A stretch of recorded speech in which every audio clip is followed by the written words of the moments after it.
All right. You know what time it is? It's Monday night, and we ain't talking about Monday night football. Here we go again. We are back again for another open court discussion, live in the Counselor's Corner. I am your host, David Lorenzo Glover, aka the Controversial Counselor, and joining me is my co-host, Herb Lewis, the Big Bad Wolf. The last 2 weeks, we gave up our seats to have our female panel members host the shows on toxic masculinity and life lessons from the bedroom. Oh boy, they were saying some stuff last week. Mm-mm-mm. So Herb and I are back tonight to discuss toxic femininity. You knew we had to come back with this. You just had to know that we were coming back with this from the lenses of the manosphere. Spear. That was just a tongue twister to me. If you don't understand toxic femininity or the manosphere, look it up before the broadcast. Hopefully you looked it up and you did your homework. Please like and share this video, and don't forget to subscribe to my YouTube channel, The Controversial Counselor. So, man, it's been a lot going on, Herb, with this subject matter. I mean, people want us to get it, stop talking about it. You know, there's people saying, oh, why we keep singling out certain groups of people, females. I even heard that I was singling out Christian women and different things like that. So, and I keep saying, as long as people are talking about it, as long as people are uncomfortable about certain things and it's brought up, we're going to keep talking about it. That's just the way it is. If you don't want to talk about it, or you're not opening your eyes to what's going on around you, I don't know. Go to sleep for a couple more hours. I don't know what to tell you, but this information is out here. There's groups talking about it. There's a whole nother place on YouTube that they're having these conversations 3, 4, 5 hours long streams. And y'all know I'll be tripping when it get to like the 2 hour mark. They going at it for like 12:30, 4:30, 5 o'clock, and they're just talking. Many of you will say, who has time for all that?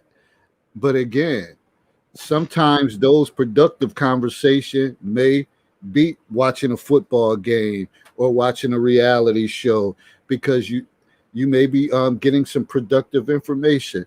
So that's where I'm at. That's my spill. Really don't have nothing from the school. One little thing. I think I told y'all the gripe that they decided to let all kids come back. Literally, we have like a month left of school. So there was more kids in the building today. It was nice seeing some of the kids you haven't seen, but I still question this whole pandemic, this whole COVID stuff is just, it's interesting. All right, we got Lakia in the studio. Good evening, everybody who joined the live stream. And I'm gonna Herb, man, talk to me. Tell me about this manosphere, spear, this red and blue pill. It's a bunch of things that I need to know for myself that I may not be all that versed in. That's why I like to learn. All right. Well, let me first and foremost start with thanking everybody that, will watch the stream, whether you do it live or you do it on a rebroadcast.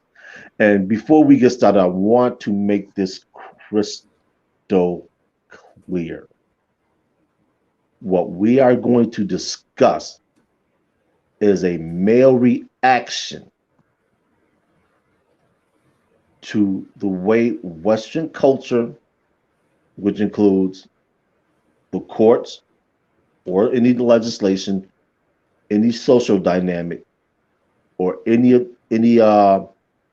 compilation of the three, that is pushing men to behave in an unnatural manner, at least in terms of what masculine men want.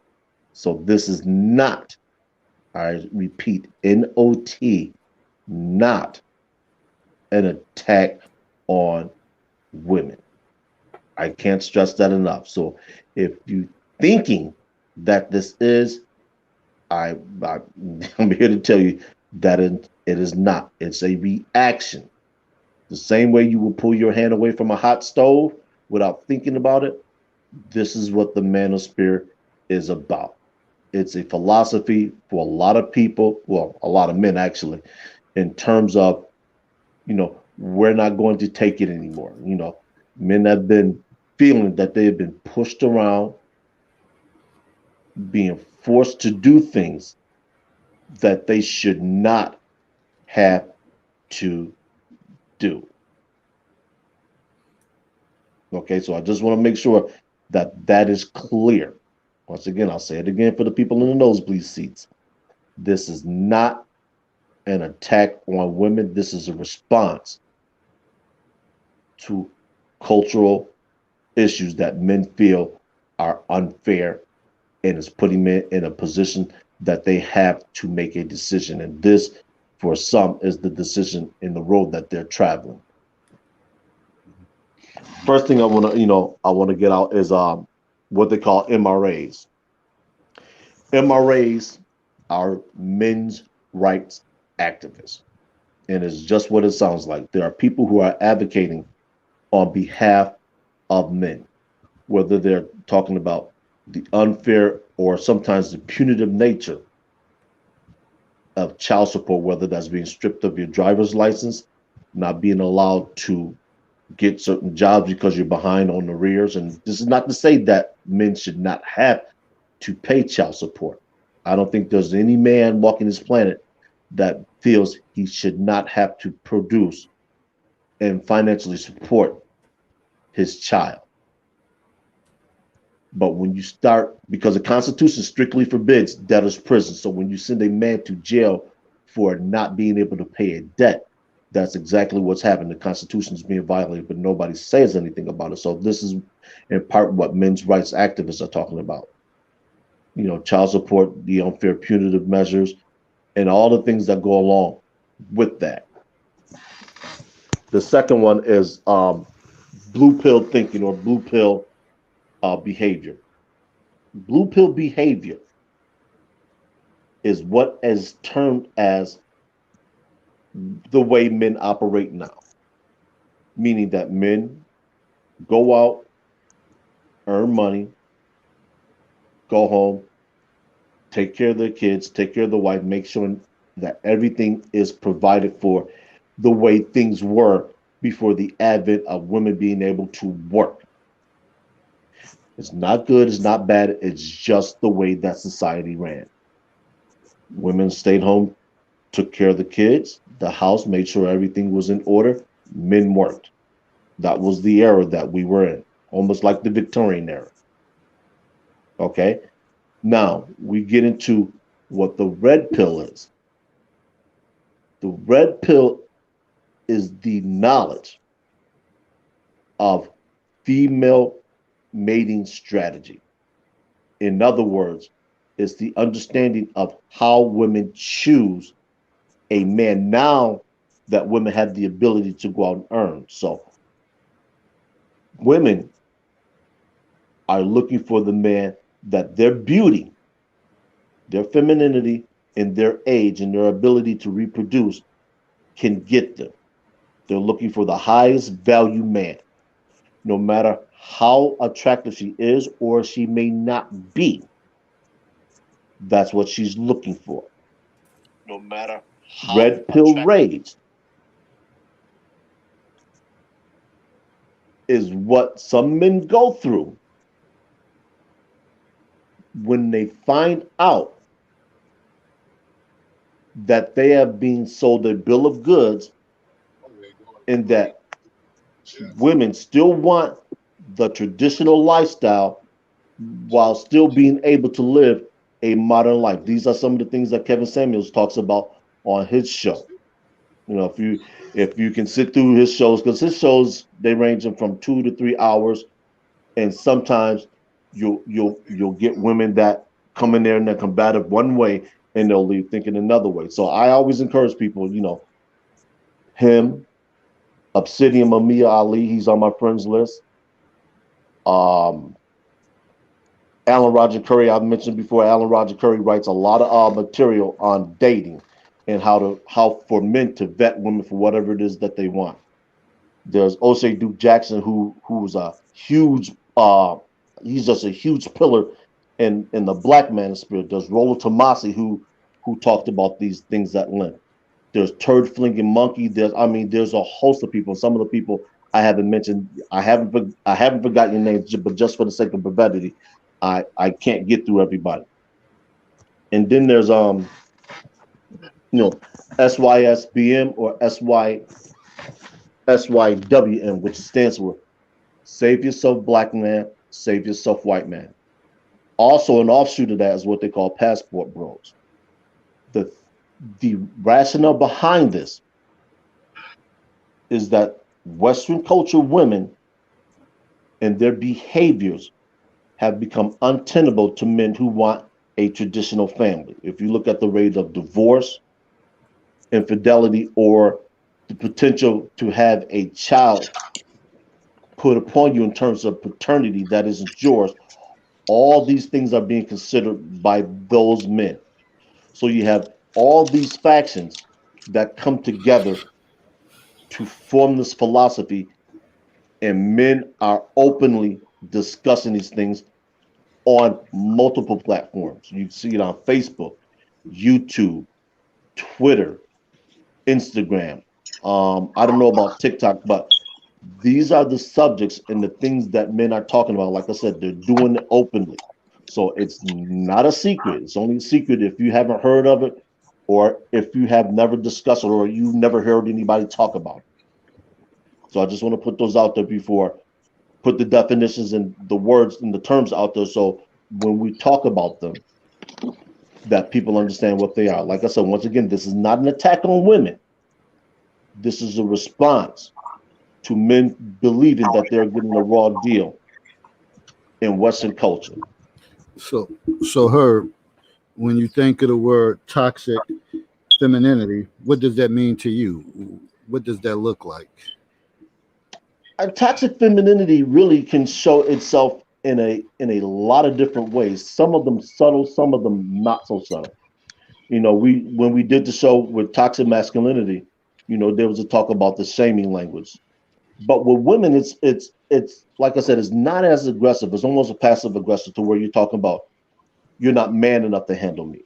And let's think about that for a moment. No human being should want to be handled. A human being should want to be treated. So you have those type of phrases, the attacks on a man's endowment, whether he's well endowed or not so well endowed, his ability to perform in bed, or the type of money he earns. That's not to say that these aren't concerns that women have.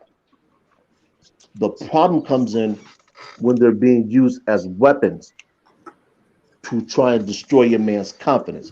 There's no man on this planet that I'm aware of that can do anything about his endowment. You have what you have. So, similar to a female who's not well endowed when it comes to her breast size. Now, someone will say, "Well, we can fix that. We can go on and get breast augmentation." Yes, that's true. I'm not going to dispute that, but a lot of women don't. You also have the trope, "Take me as I am." Well, that's one sided. Because if a man isn't looking good, he's not earning enough money, and he's not attractive, he can't say that because he'll be laughed at. So, you're fat behind, you ain't even earning that type of money. Why would I want to be dealing with you? So this stuff plays out in a multitude of ways.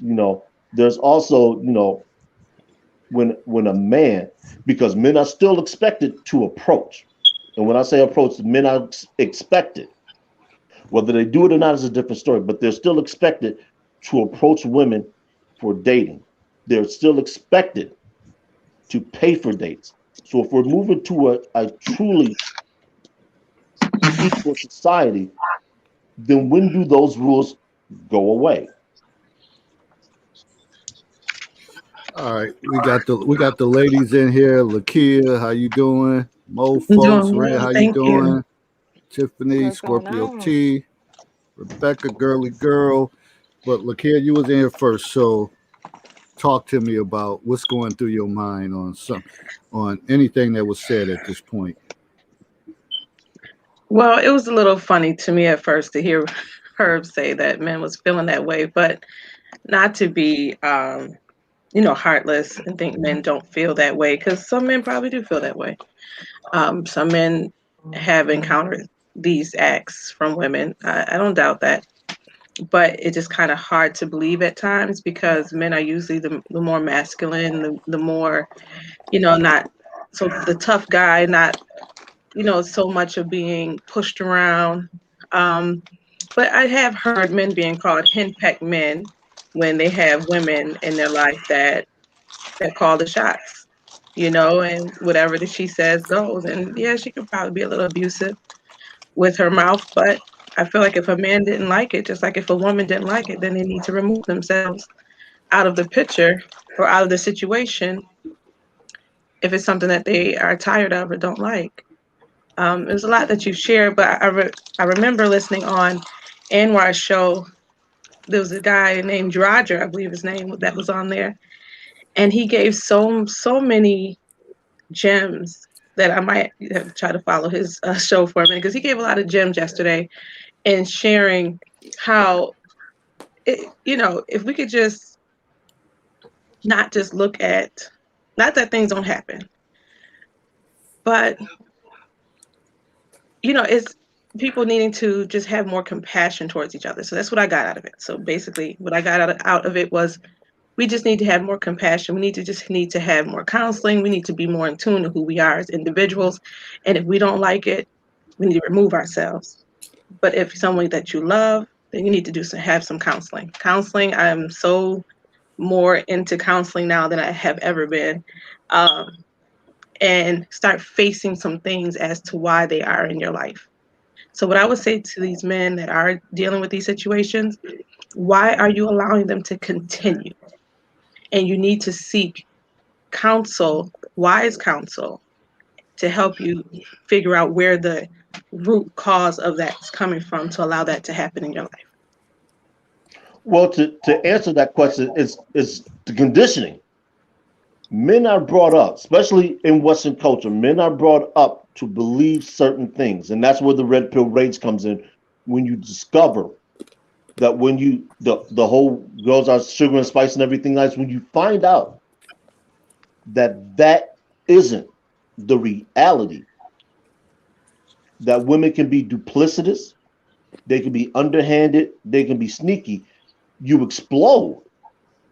So a lot of men, they don't realize this until they get embroiled in the situation. If you're married and you have kids, you're caught up in the system. There's no way out. You might leave physically, but they still have you like Geppetto has Pinocchio.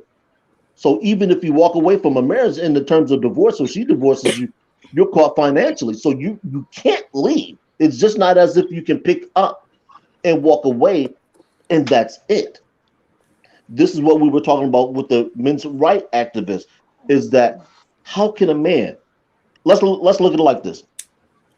If a man is married and his wife has an affair and the child isn't his, he still has to pay child support for that child because she got pregnant while they were married. Those are the type of situations that men are trying to fight against. This is why you hear talk about mandatory DNA testing.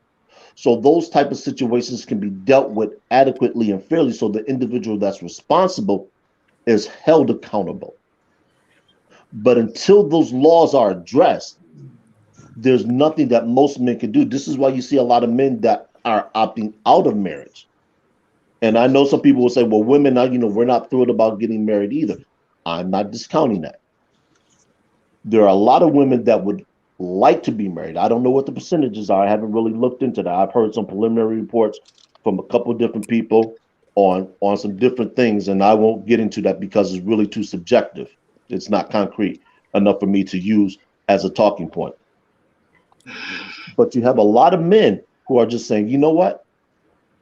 I'm going to go to Brazil, or I'm going to go somewhere in South America, or I'm going to go to Europe, or I'm going to have a mail order bride. I'm just going to go to a place where women are still behaving in a traditional sense so I can start a family with them. So I don't have to deal with the Western style family situation such as it is because the culture is just becoming untenable for a So lot of men. let me ask you this: so those guys that's saying that, are they going those countries to live there, or going to get one of those women and bring them back to the United States?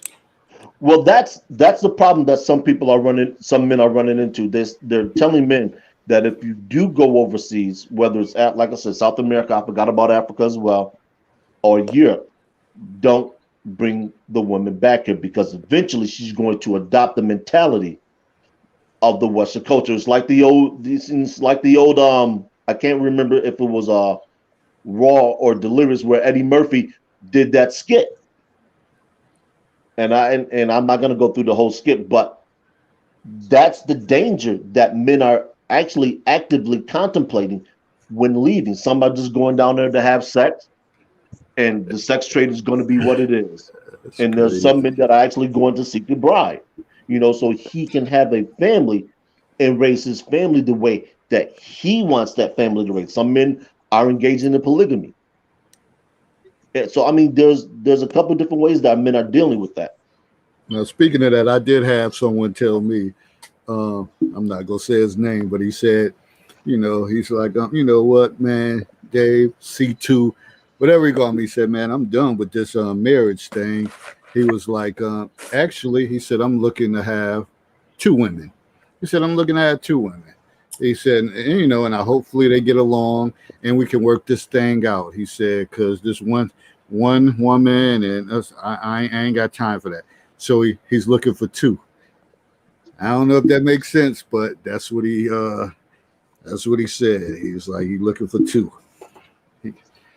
But that's that. We're gonna move on so we can get these more ladies in the dialogue. I think Rebecca had came on next. How you doing? I'm fine, sweetie. I'm good. Right. So you heard a lot. What's your take on this subject matter? I think that I definitely agree with the statement about him saying that men are going elsewhere to look because I agree with that. If that's how you feel about Western women, you should go and find yourself a mate that is suited for you. I think everybody should do that, man or woman. If you can't find what you're looking for here, or you don't like what you think women have become in this culture, then why put yourself through the agony when you can go somewhere else and find what you're looking for and we can stay out of each other's way. um, I think he made a comment about the blue pill mentality or thinking, whatever he called it, about, men going to work, making their money, coming home and taking care of their family. And I'm not opposed to that. I guess the problem I have with that is why men feel like that is so wrong for a woman to want to do also. Why they consider that a bad thing. He made a comment when he was talking about toxic femininity. One of the things that he said was women will use money, as a direct hit to him. But my thing is that if this is the type of life that you strive for, that you want to be the sole breadwinner and you want, women to stay at home and take care of the children in the house, then a woman asking you if you can take care of her financially and what she needs to feel comfortable within that marriage. I don't understand why that should be an issue for a man to hear. If I'm accustomed to a certain lifestyle and you want to be my husband, then I would think, with your way of thinking, that one of the first questions I should ask is, can you financially provide for me the way that I want to be provided for? Um, I do agree attacking anybody about their endowment, that could be hurtful, but I don't really consider that toxic femininity. I mean, men talk about their dick size with each other, so I mean, there's that. you know for somebody to say that, you can't handle me, I think that's just a play on words. People don't want to be handled. I think what they're saying is is that you're not properly equipped to deal with me. And every man is not properly equipped to deal with a certain type of woman, and vice versa. We're not properly equipped to deal with a certain type of man. So that goes back and forth. Um, Most wonderful, beautiful queen told me that we should be doing our shadow work. And I just love that whole rationale, because I do believe that the more you know about yourself and the more you're willing to admit about yourself, it makes it easier for you to muddle through these waters of dating. If you know exactly what you like and what you're willing to accept in your relationship, you should be able to bypass all of the negative women that you don't want to be bothered with and have a direct beeline to what it is you're looking for. So if you're still complaining about not being able to have a mate, you might want to do your shadow work a little more so that you can get past those hurdles. And for anybody to think that they might not get hurt along the way is seems silly to me, because we've all been hurt by our own families, by strangers, by mates. So there should be an expectation that you're going to experience some hurt in your life. But again, a most beautiful queen told me not to be afraid of pain. And it's a matter of working your way through it, that you shouldn't run from those things, but that you should embrace those things. And me personally, I'm trying to work my way through a fear, and I have the love and support of my friends, so that I can do that. So I really think when we talk about toxicity in men or women, I do believe the more you know about yourself, the better you can manage this. But for people to say that we've become too westernized, men are just the same. You have men out there that don't want to work anymore, that do want to be a kept man. Not all of them, but some. um, and I think that men should have be advocates for each other in a positive way, because they need it just like we need it. We should have advocates for all of us. So I think the whole thing about men not wanting to deal with a woman who works and is willing to put the time in to support her family and support her man, it baffles my mind, because I don't understand why a man wouldn't want that. But if that's your choosing, I support that. Move around, and go to a country and find yourself, the little woman that you want, and be happy with that. All right. Who came in next? Was it Tiff. Tiffany? What's your What take up, on what Pam? it said? What's going on? What's Well, up, first, babe? let me say hello to everyone. What up? What up? What up? How are you Good, guys? everyone. Good, good. Doing great. Okay, so I've heard a lot, and some of it is just really people complaining about the consequences of their choices, be it male or female. So men have been talking about what they have wanted in a woman for years, just like a woman has talked about what she wants in a man for years. Somehow, this has changed, morphed into a cultural thing. There is not a culture on the face of this earth that does not have toxicity in it, be it male or female. A lot of those, I actually worked with a lady that was a mail order bride, and she was a very extremely unhappy person. She was absolutely gorgeous to look at, beautiful woman, beautiful. But when it came to anything else, she was so beat down, like she just really wanted to run away. And of course, the guy that was her husband didn't care. And so, after a while, after you beat anything down for any amount of time, it's going to do one or two things: flee or fight, because that's all that they have left in them. So, I think sometimes that when people are thinking about those things, um, they don't think about the consequences or the implication of the person that you're speaking of in terms of things being westernized. Listen, Half the men want a woman to stay home, half the men want them to go to work. To each his own. Find somebody that lines up with your values and what you choose and be with them. When it comes to money matters, money's never mattered, at least not to me, because I've always made my own money. Did I pour into the household and help build his dreams too? Absolutely. Do I want the same thing in return? Of course. So, that I don't see the problem with that. I just feel like, if you're the man that wants a woman to just whatever, do as you say, no questions, no inputs, by all means, find that woman for you. But when it comes to making it a cultural thing, because this exists in every culture, it exists with white folks, black folks, purple spotted, blue people. It exists. Toxicity, toxicness is just toxic, and the problem is nobody wants to do as Rebecca said. They don't want to do their shadow work. That is the most important thing. No matter who you line up with, if you don't work on yourself, they're never going to get what it is they think they should have, be it male or female. If you're not willing to excise your demons, then there's, so to speak, that's a figurative thing. But if you're not willing to do that, then no matter what happens, it's not going to work, because the key is never the other person. The always you. It's you. So you have to do the work on yourself.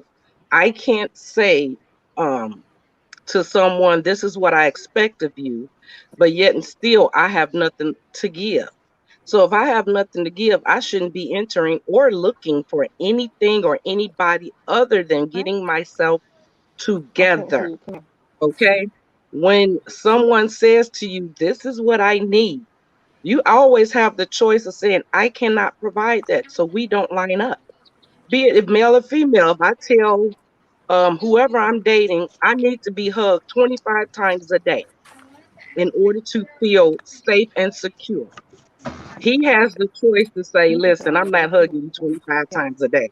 And then I have a choice to make on my own. And then I need to do some work. The point is, people say what it is that they need. And then other people decide that that's not what they need, or that's not what I'm willing to give. You absolutely have that right. I don't think um, advocating for yourself is ever a bad thing, because you're advocating for yourself. By all means, do that. But if it turns into this person versus that person, or this group of people versus that group of people, it's not a help to any of the people. Because at the end of the day, you're just building a deeper, wider moat. If you get lined up with someone and you find out that they're not willing to do what it is to do the work, then guess what? You didn't do the work to begin with. You didn't. People have forgotten about core values. Everything is the way a woman looks, the size of her boobs, the size of his penis, the size of his wallet. This is all material things. Where's the core work? Where is the core values? When someone is not able to line up with that in your life, then you should by all means move along. I don't think that none of this should be a black man, black woman issue, because it's not. Because this stuff exists in every culture. You understand what I'm saying? So for that to turn into something else, and I'm even going to and address the issue that I stated about the Christian women, Dave. Like I said, I don't understand the concept of singling out a particular group of women if all the women are doing the same thing. It doesn't make sense to Well, me. That's well, like singling out all the men.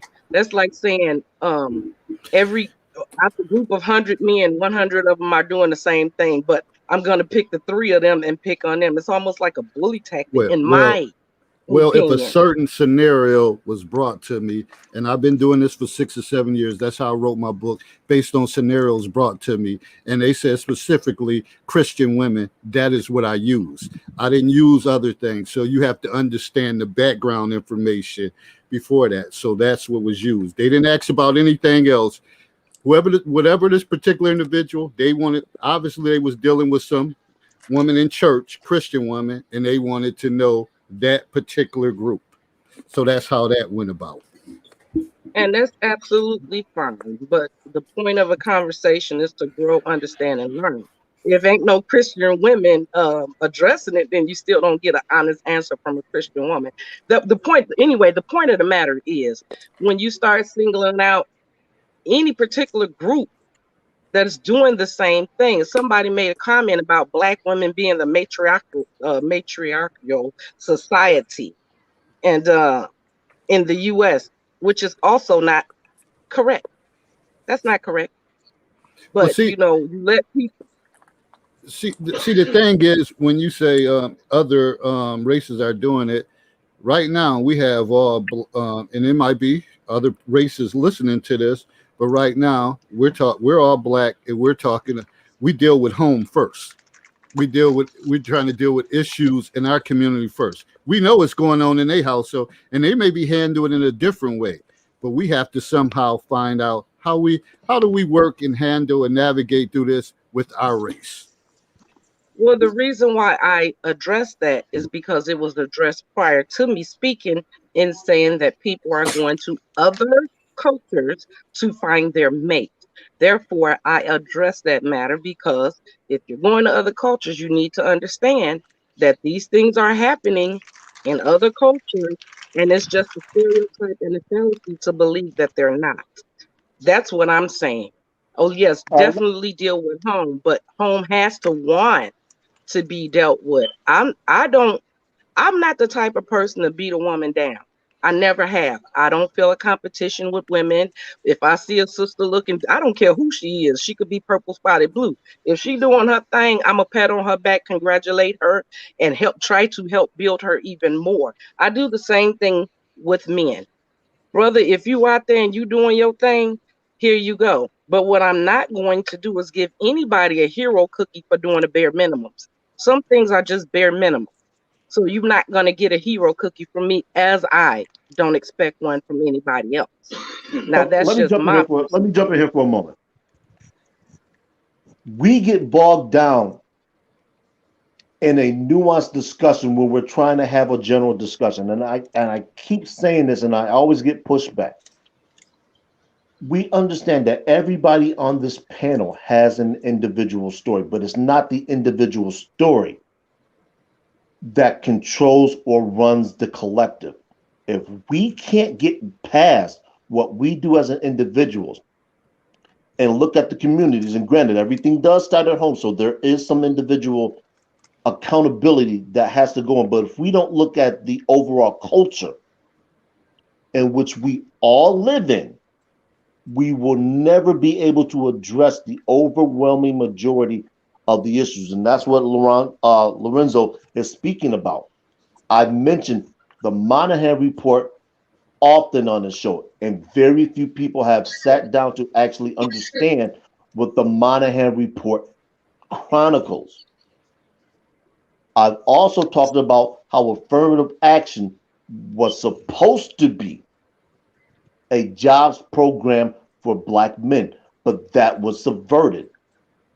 My Brother's Keeper, a program that was going to be initiated by President Obama, was submarined. And guess by who? And guess for what reason?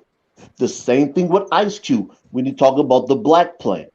Guess who that was subverted by? These are the things that people don't talk about. And when we talk about trying to get out of the culture, as if we're running from something that we don't want to be a part of. This question was asked, and I'll ask this of the people on the panel. but before you Hold do on, that, is it hold on. possible for me to finish talking because you interrupted me? I did Now, that I did that for a that's particular not the reason. point. But that's not Hold on. that's I not the did point. that for a particular reason because you keep talking about what people aren't going to get from you. Was We I not understand. asked to speak?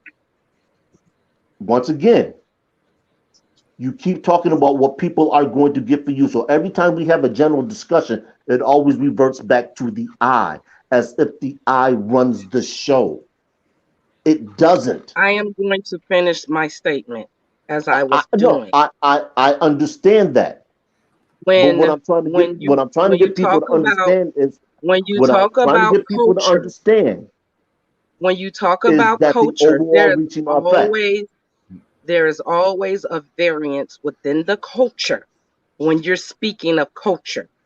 You can see when people do statistics that you like to throw about, it's a sample of the culture. It does not include the entirety of that culture, which means that when you're speaking on certain topics, you have to make sure that you are speaking on the sample that you're addressing. Yet again, like I said, and see, this is the thing, personal experiences also make up a culture because they help to determine who you're going to be and who you're going to be a representative for. Now, the thing that I think that you seem to forget is that not only does human nature have a role, but that I am also not just a representative of myself. I have 3 sons who I was their advocate for. So there are many women and men who are advocates one for another. If you're going to advocate, you have to include the entire culture, not just a sample. Now Okay, so you can talk. let me ask this question. What is the graduation rate of black boys in this country? I can't speak on the graduation rate of Black boys in this country, but I can speak on the graduation rate of Black boys for the school that was attended. And that's I'm not precisely looking, what I'm I'm not, and that's I hold am on. not looking, I'm not looking at statistics to tell me who's successful and who's not, because you can be homeschooled Okay, so and come out with a good. what is the foundation of success built on in this country? It's built on each person's core values. Incorrect. Try again. That is correct. No, That's that's correct. incorrect. That's That's your incorrect. take. That's No, your I'm going to tell you that's why it's your take. incorrect. I'll tell you why it's incorrect if you ask. Well, since you interrupted me, go ahead and talk. Why is that incorrect? Education. Everybody on this panel is in some way educated enough to be able to go out and earn. If black boys are not graduating high school at a rate of 60%, then how in the world can they actually build and go out and be a quality man for the women that are looking for them? So let me answer your question. How many men are successful by your standards that did not? I asked a question. That and I'm How can a man that is not prepared to be his female's equal be her equal if he doesn't have the basic foundation hold it. upon Wait, which to wait, build? wait, wait, wait. First of all, your measure of success is never lined up with being a female's equal. Your measure of success is a personal thing because you might feel like success is $50,000 a year, and another person may feel like working in this field, which fulfills me, is success. So, and aside from that, what you're failing to understand is that there are people who attend trade schools, there are people who have their trades taught from one generation to the next, so on and so forth. I had oil changed by a 14-year-old because his dad was teaching him about cars. He didn't attend college, yet he was successful. That 14-year-old probably made $50,000 a year. So the point is, you cannot measure success by your educational level. There Okay, are now let plenty me of ask you people this. that graduated college and they're not working in their field. They're doing Correct. something totally different. So Correct. education is important, but it's not the end all to be all, because I know truck drivers that make a grip, and Okay. Oh, Yeah. hold you on. know what I'm saying? It's one of Hold on. those Wait a things. minute. Wait a minute. I've said this before on this panel, and I'm going to reiterate it. When I say education, I'm not talking specifically textbooks. Anything that you learn. So if you learn to be a truck driver, you had to go get a CDL, which means you took a class. Same thing for anybody that was a mechanic, whether you learned alongside your father as an apprentice or somebody, you took some type of educational acumen to get there. So it doesn't matter if he's a masonry bricklayer, HVAC, or anything. There's a standard that an individual had to achieve to get to where they are. Education So you just cannot be invalidated looked your at it. own argument when you say the measure of success is education. You just No, invalidated what I you did not said. say that. I said the foundation is built upon education. I'm very careful with what I say. I said the education is the bedrock upon which all that is built. But So, you just and that invalidated what you said. You just how invalidated that because you how said everything. I'm not talking about the people that's being handed down from generation to generation. They still had to take a test, but they were not formally educated. I never They took mentioned a the word test and test. passed it. I never mentioned the word test. Oh my God, that. Oh my God, If her. Well, you you don't Okay, said they had to quote me take a whatever, correctly. class, so that implies whatever. that you had to take a test to pass something. You had You to, have to be you want your proficient at what you're doing. well, most people have to be certified, so you can't get a Yes, you CDL actually license have without to taking a take some test. kind of assessment in order to You pass. have to take a test Correct. to There's an get to assessment. obtain any So type of either way, licensure.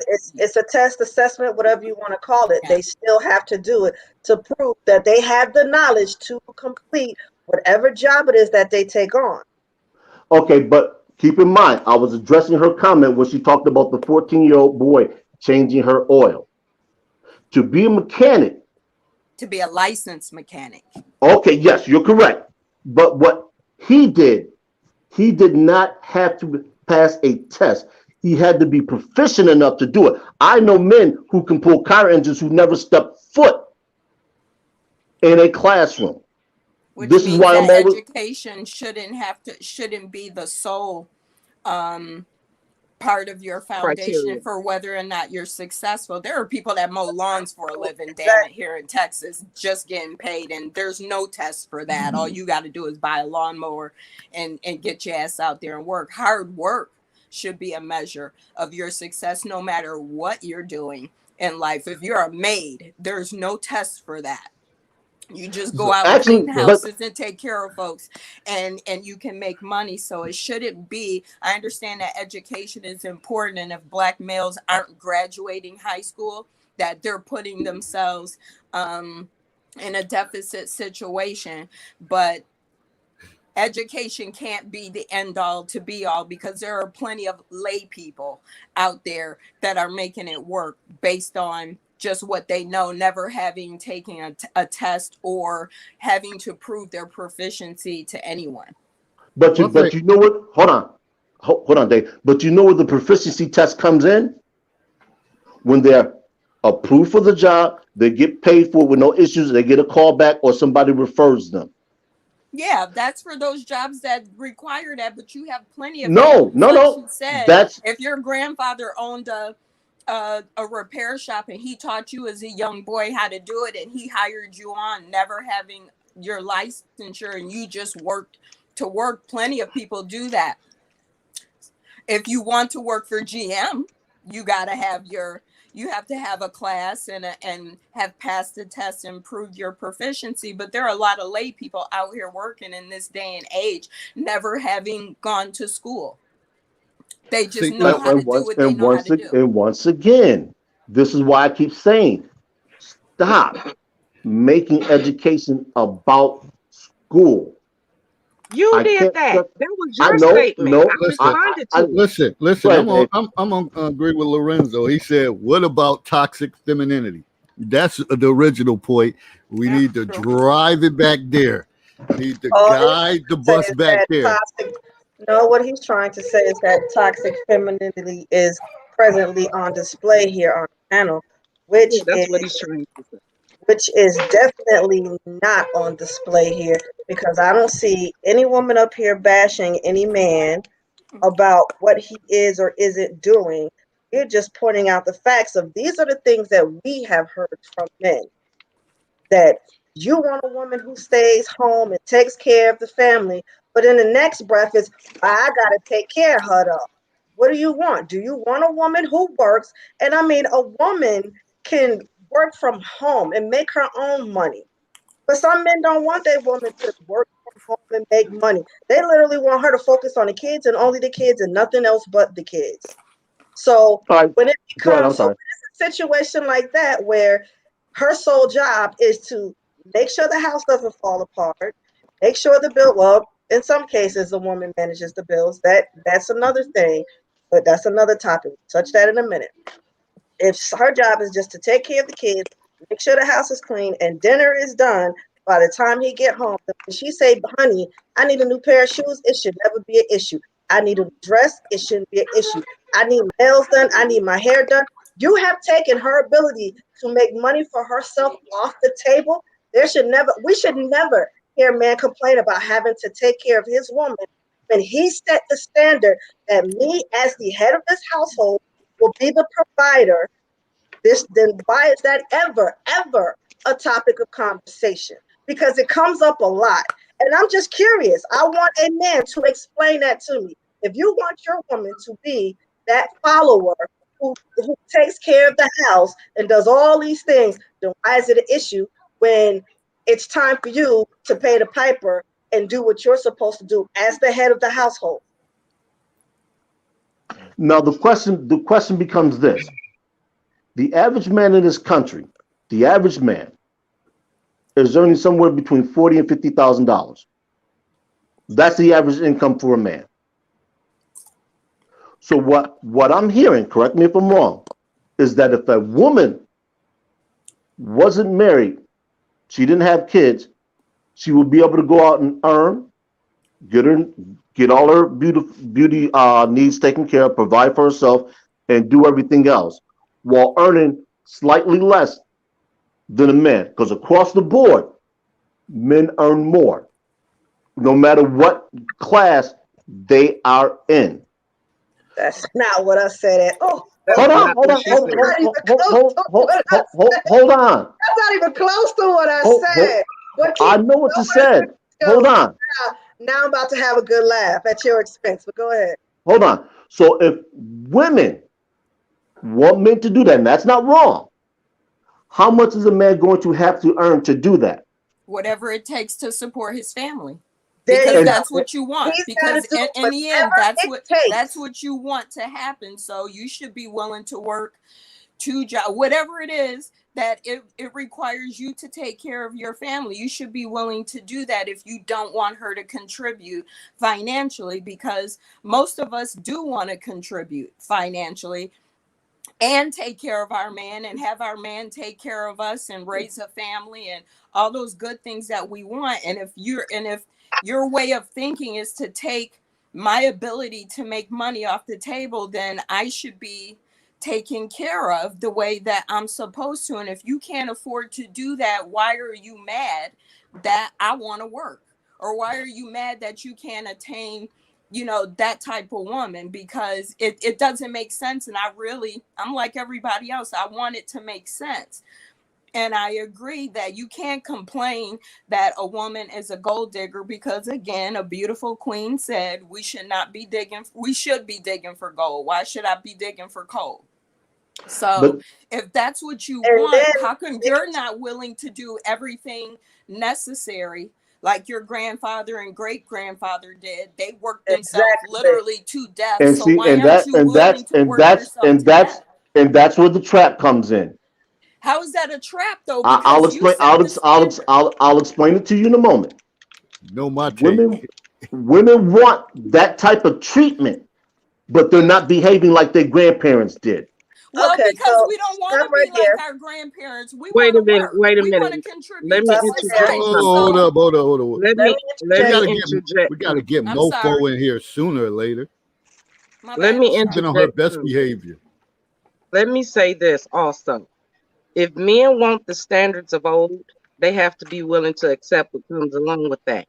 If they want a modernized version of a woman that can put in financially, get out there and do it, you guys have to accept that. Your narrative cannot stay the same while forcing other people to change. It has to be a balance. So if you're the man that wants the woman to stay home, then you need to do what's necessary. If you're the man that wants your woman to work and contribute, then you also need to do what's necessary. What things are reciprocated. That's a two-way street between male and a female and that particular couple. None of it is going to be a blanket fit for everyone, because everyone's relationships and interactions are different. Now, I'm done. And so Mofo can take her point now. Thank you for letting me speak before you. Hello, everybody. It's been a Hello. mouthful going on here. So, the first thing is when I look up toxic femininity, I read about 10 to 15 articles today just on it, just because I wanted to be speaking intelligently about it. And every single one of those articles alluded and went to toxic femininity being the response and the trauma response to toxic masculinity. And whereas toxic masculinity is usually something that is portrayed towards women from men, toxic femininity takes on a different form, as in we turn that on to one another. And this is strictly, again, what I'm getting from all the articles that I read today that were citing what actually toxic femininity is. And it further talked about the conditioning that we have, at the fact that we have been forced to compete for so long with men. And now that we're in the workforce competing for respect in the workplace, for equal pay, that instead of when we see another woman being able to encourage her, our insecurities and the things that we have been conditioned to do, we turn that on each other. And so that's the first thing, that when we're talking, if we're going to actually be talking about toxic femininity, it talks about the self-sabotage that women can do amongst themselves to each other when it comes to their relationships, their jobs, and all of that stuff. Now, what I heard earlier, as far as, you know, men feeling like they need to go to other countries or go wherever to get mail order brides and stuff. I mean, I think that you really have to break that down and look at what they're saying. What they're saying is they want women that are, you know, subjugated, Subservient. enslaved, and subservient, and not doing what they want to do, but doing what a man wants them to do. And hey, if that floats your boat, that floats your boat. You know, it's a sad thing that we live in a world where that class of people exist and are exploited, but that's what it is. Because when you talk about the men that want to do that, they never talk about the women and how the women feel about being a mail order bride. You know, in order for a mail order bride to exist, or for sex trafficking to exist, there has to be an exploitation of women. And so if that's what a man would rather go do, rather go exploit women than to deal with what they have to deal with in a relationship, well, you know, they'll do what you do. So, you know, I'm in support. Let me just go on the record as saying I'm in full support of any of the men that want to go away to an island, that want to go, and whatever it is, I'm in full support of that. Because the first thing is, there's only a small group of men that feel that way. They have a mic right Right. now, so it sounds like it's, you know, the masses, but it isn't. There are too many different types of man that exist out here for me to get myself up in arms about the men that don't want me. I don't want anybody that doesn't want me. I'm all about everybody's preferences.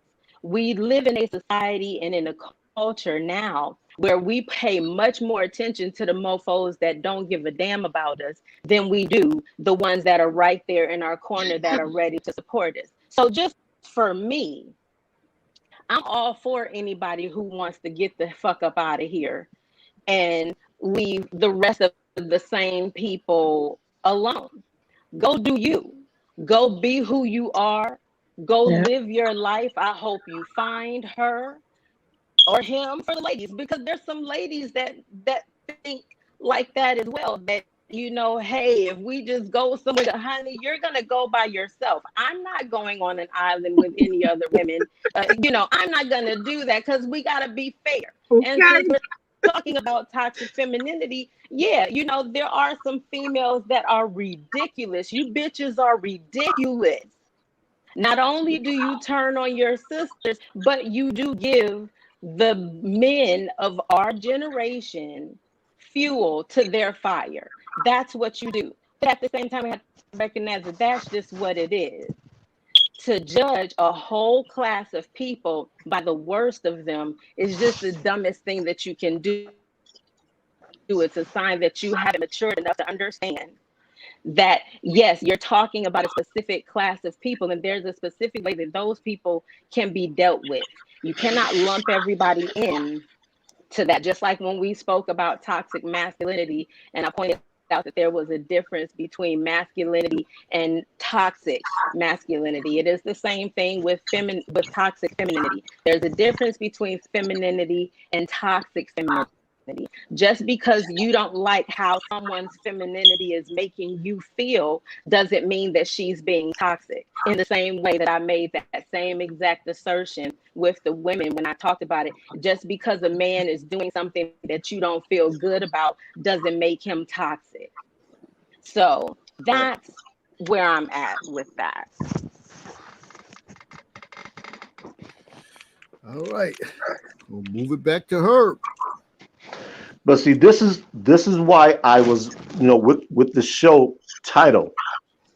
It's from the lenses of the manosphere, and the only way you can adequately be understood is if you go see what the men are talking about. No, we have you for that. You're the representative of that. And so I listened to you and I heard you. So it was adequate. I heard everything you said.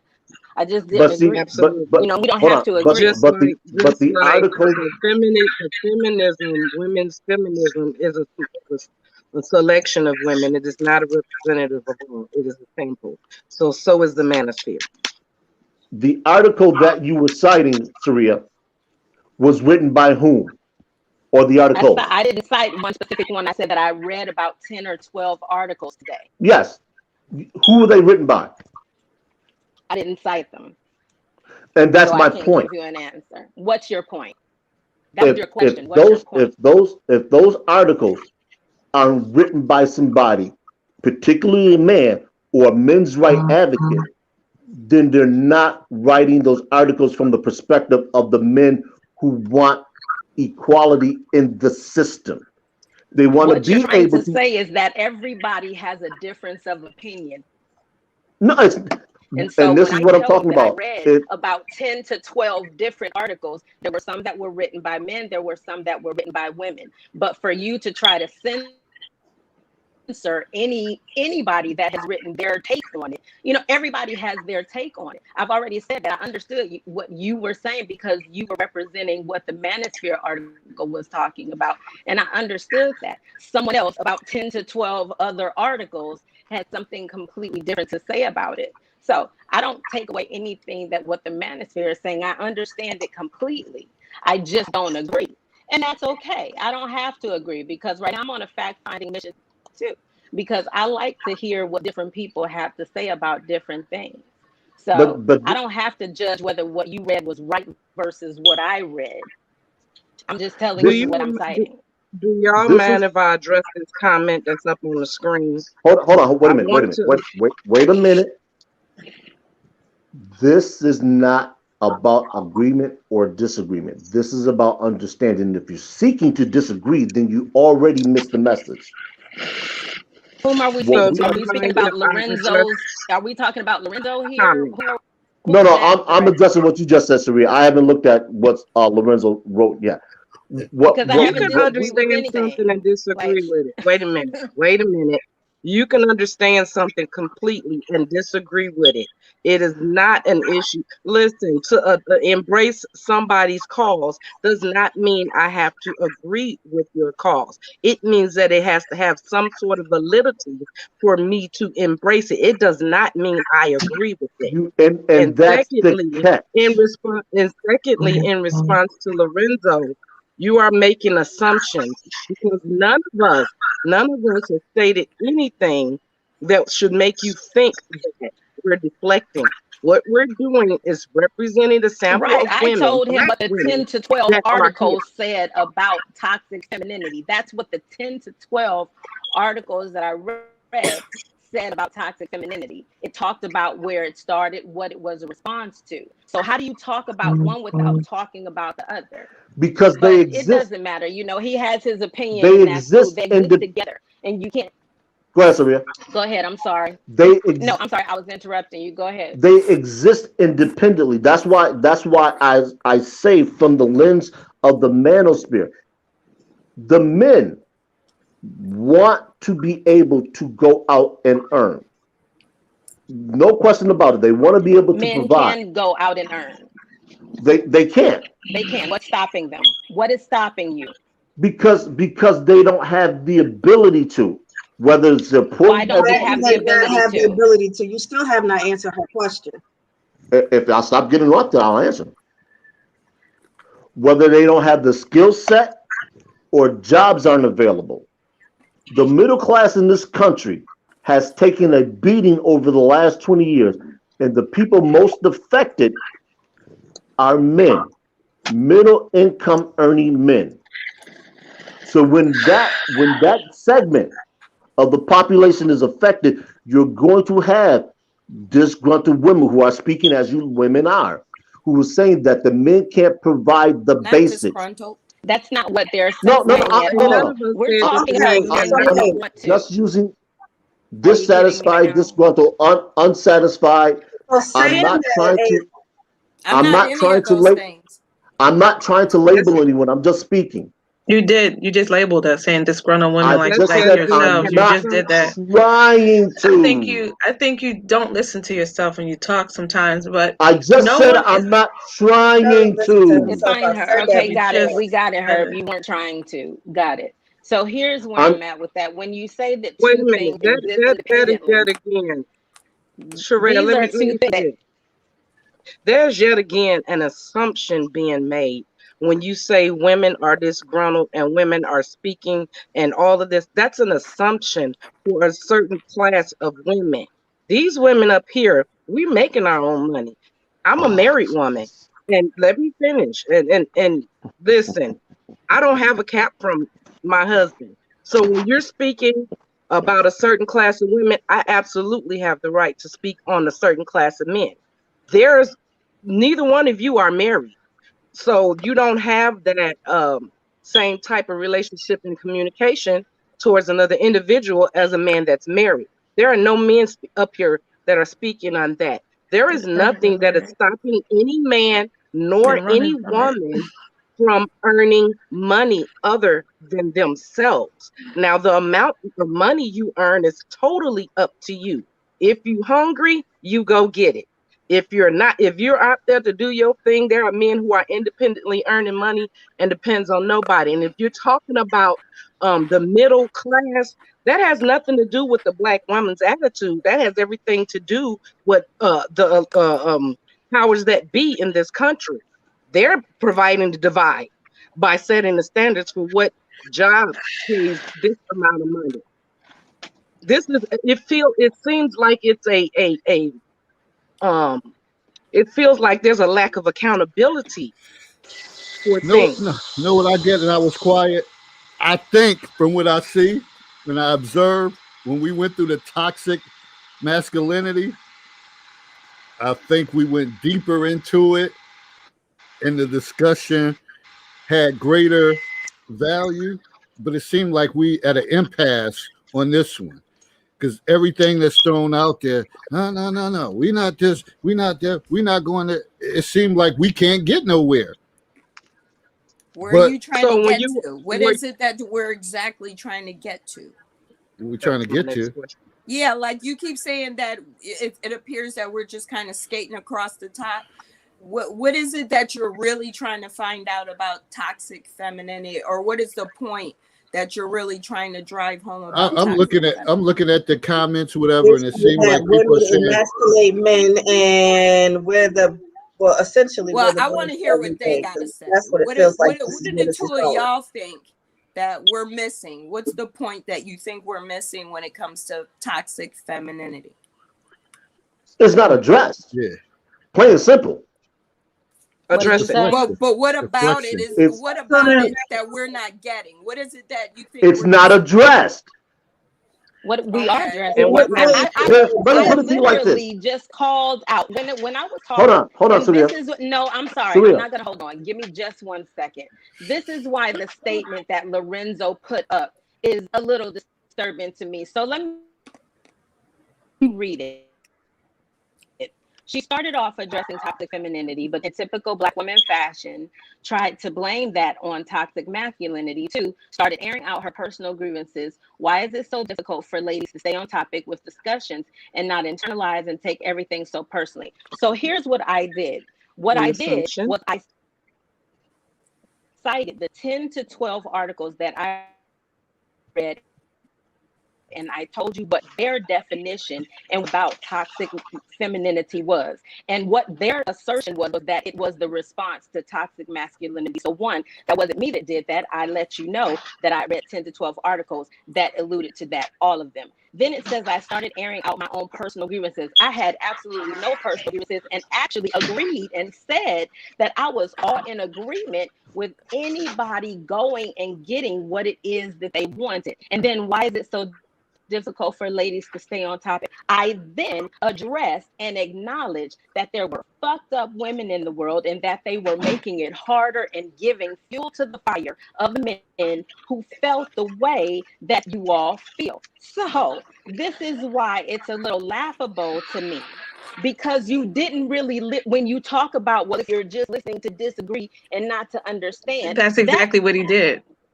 that comment would be an example of that, because That's I just exactly what he broke it did. down to you, every single thing that I just did. Mm-hmm. Okay. And so I acknowledged you. I acknowledge where I got my information from. I acknowledge that the toxic women exist. And not only do they turn it on to men, that they turn it internally onto ourselves because of an innate fear that we have been coached on, that we have to compete for everything. So when you keep saying that it's not being addressed after I've already addressed it, that's the part that women get a little bit frustrated about, because we've said it. No, he was stuck. What We've most said men it. do, most men get stuck. They hear one thing. He heard you say one thing. Feminine toxicity began because of masculine toxicity. When he heard that, everything else went out one ear and out the other.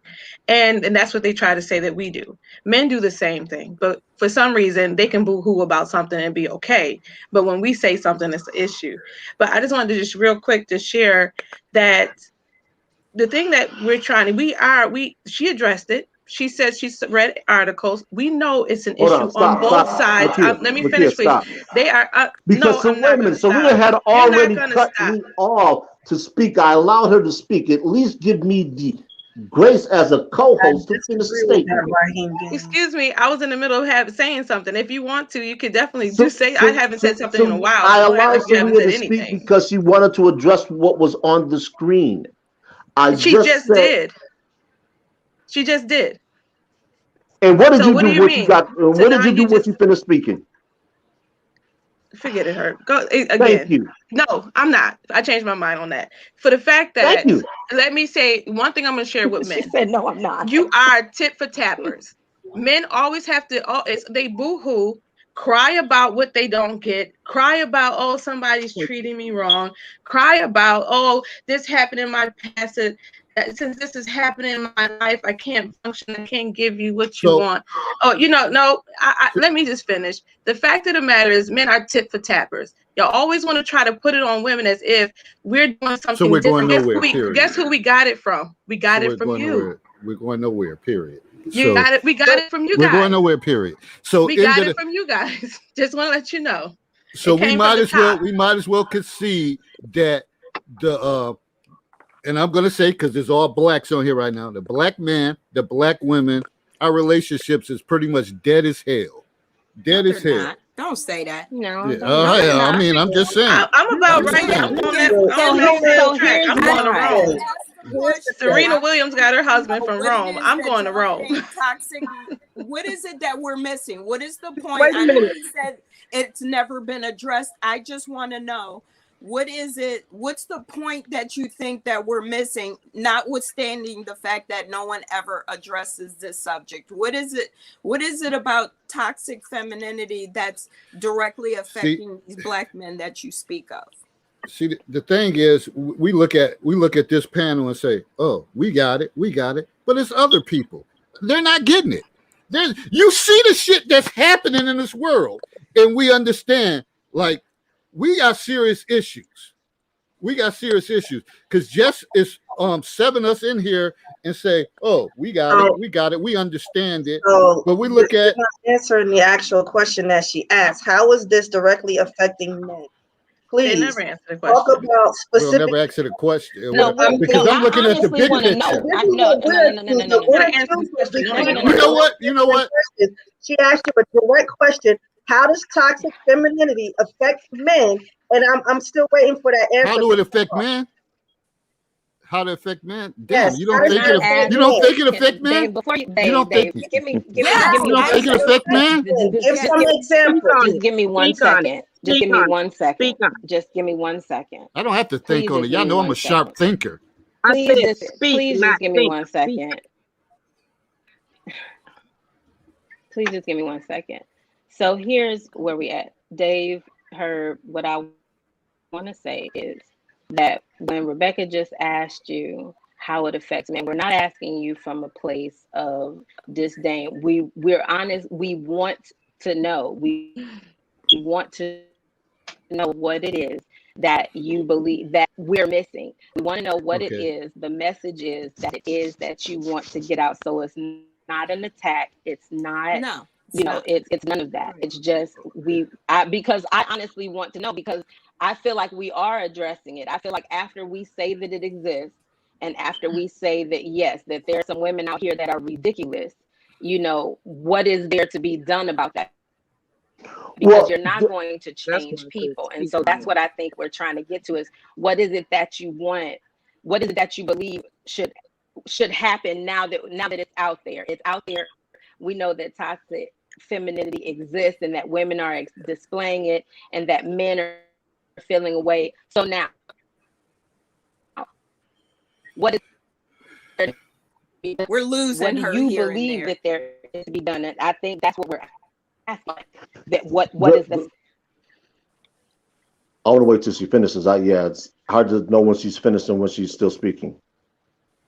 I can't tell either. I just really wanted to know how the toxic women that you speak of, how is it affecting the life of the men that you speak of?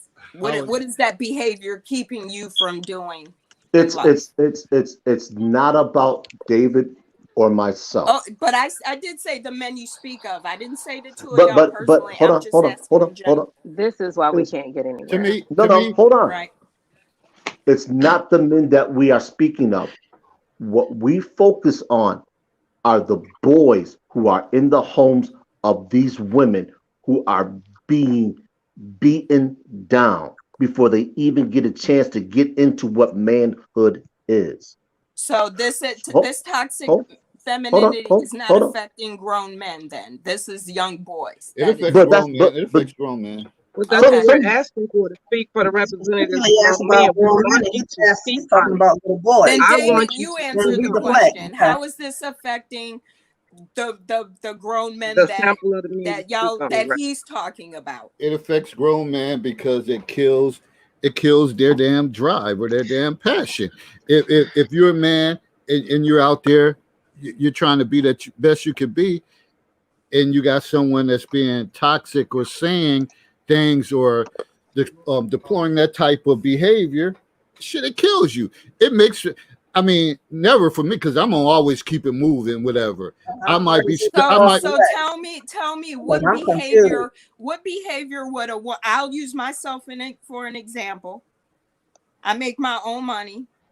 I'm closing in on $100,000 a year. I own my own house. I don't need a man to pay my bills. Would I like to have one? Yes, but I don't need one to pay my bills. How is my behavior affecting the black men that you're speaking of? Let me answer that question in this way. Can any of you women on this panel destroy a man's confidence if you wanted to? Yes. Well, that No. Yes. I could destroy a woman's So confidence. let me ask you. So let me Hold ask on, you hold this on, question: hold on, Can hold on, either hold one on, of you Serena. men destroy Hold a on, woman's Serena, confidence if because you we're not chose talking about to answer that. the No, Okay, question? see, yes, We're see, not, see, and yes, that's see, y'all, what we yes, y'all keep. want yes, it, y'all That's want it, what we're yes, talking about y'all right yes. want it, there. I'll yeah, say What are The y'all, you yes. talking bait y'all about? and want I'll it say to switch. know yes. Wait a What minute. about Bait I'll men, and are say you switch. yes. talking then Yes, y'all, I about? can. y'all Yes, I deflect can. it. I'll say yes, I So do can. you Yes, mind if I I can. Not a answer that deflection. I question? answered the question. First of all, I answered the question, Hold on, let's and see where then he's going with I this. asked you the Because same I question. already So it's hear not a bullshit deflection. from I you. answered your question. Okay, But Herb. then you Yes, put I I can answered piggyback your destroy right a back. question. man's That's not confidence. I something absolutely can. because that's not something that we cornered the market on. If you tell me Right. something that only a woman is able to do, then that's one thing. But if you're But talking this about what a subject human about trait is, this women is what this a subject is human about trait toxic is, femininity. That's what it's about tonight. Okay. We had that So the shine question, with the the answer is master. yes. We The had that. answer is yes, We Herb. had that. Can I destroy somebody's so okay, confidence? cool. The answer Absolutely. is yes. Now what? Yes. Now, think about the number of women who don't exercise the restraint that you women do, and they seek to destroy a man's confidence. Okay. Just think about it. You don't have to answer it. Okay. Okay. Okay. That's what we're talking about. So do you mind if I say What this? about them? We we That's what I absolutely want to know. agree. What about those Let women? me What finish. is it? They're We not being held absolutely accountable. Nobody we tells them. absolutely wait a You, minute. We absolutely agree that a woman can most definitely destroy a man's confidence. But again, this also goes back to personal accountability. Do you not see this before you line up with her? And if you're speaking in terms right. of children, if you're speaking in terms of children, there's a whole different dynamic that needs to be addressed. So these are entirely two different topics. Yes, a woman can absolutely destroy a man. Can a man absolutely destroy a woman? And Absolutely. once I again, told you that's about not the what we're divorce. talking Let about But we're not me supposed to say that. We're finish. not supposed to Let talk me because about that's not what what we're men will do finish. to discussing. us. We're just Let me supposed to Because talk finish. y'all about I had what that told women you. shine can on do to male them. masculinity. We talked about No, that. and We when we gave Okay. y'all And did, that. so Am I? again, I and you know asked, what, when we Is it, did is talk it, about he it, asked me a we question and I also said yes. acknowledged So what where women does can it do to go from men. here? I Where is it absolutely supposed made to go from sure here that we once you acknowledge that because you realize that can't there are talk women about out one there without that the can other. destroy a man's is it confidence? possible for me to What's finish this next? statement? Is it What's next possible after for me after to they're finish being this held statement? accountable? What is it that you want to see happen so that you can get what you want? If we've checked ourselves, like you said, the five of us, we don't display that type of behavior, but we all still work.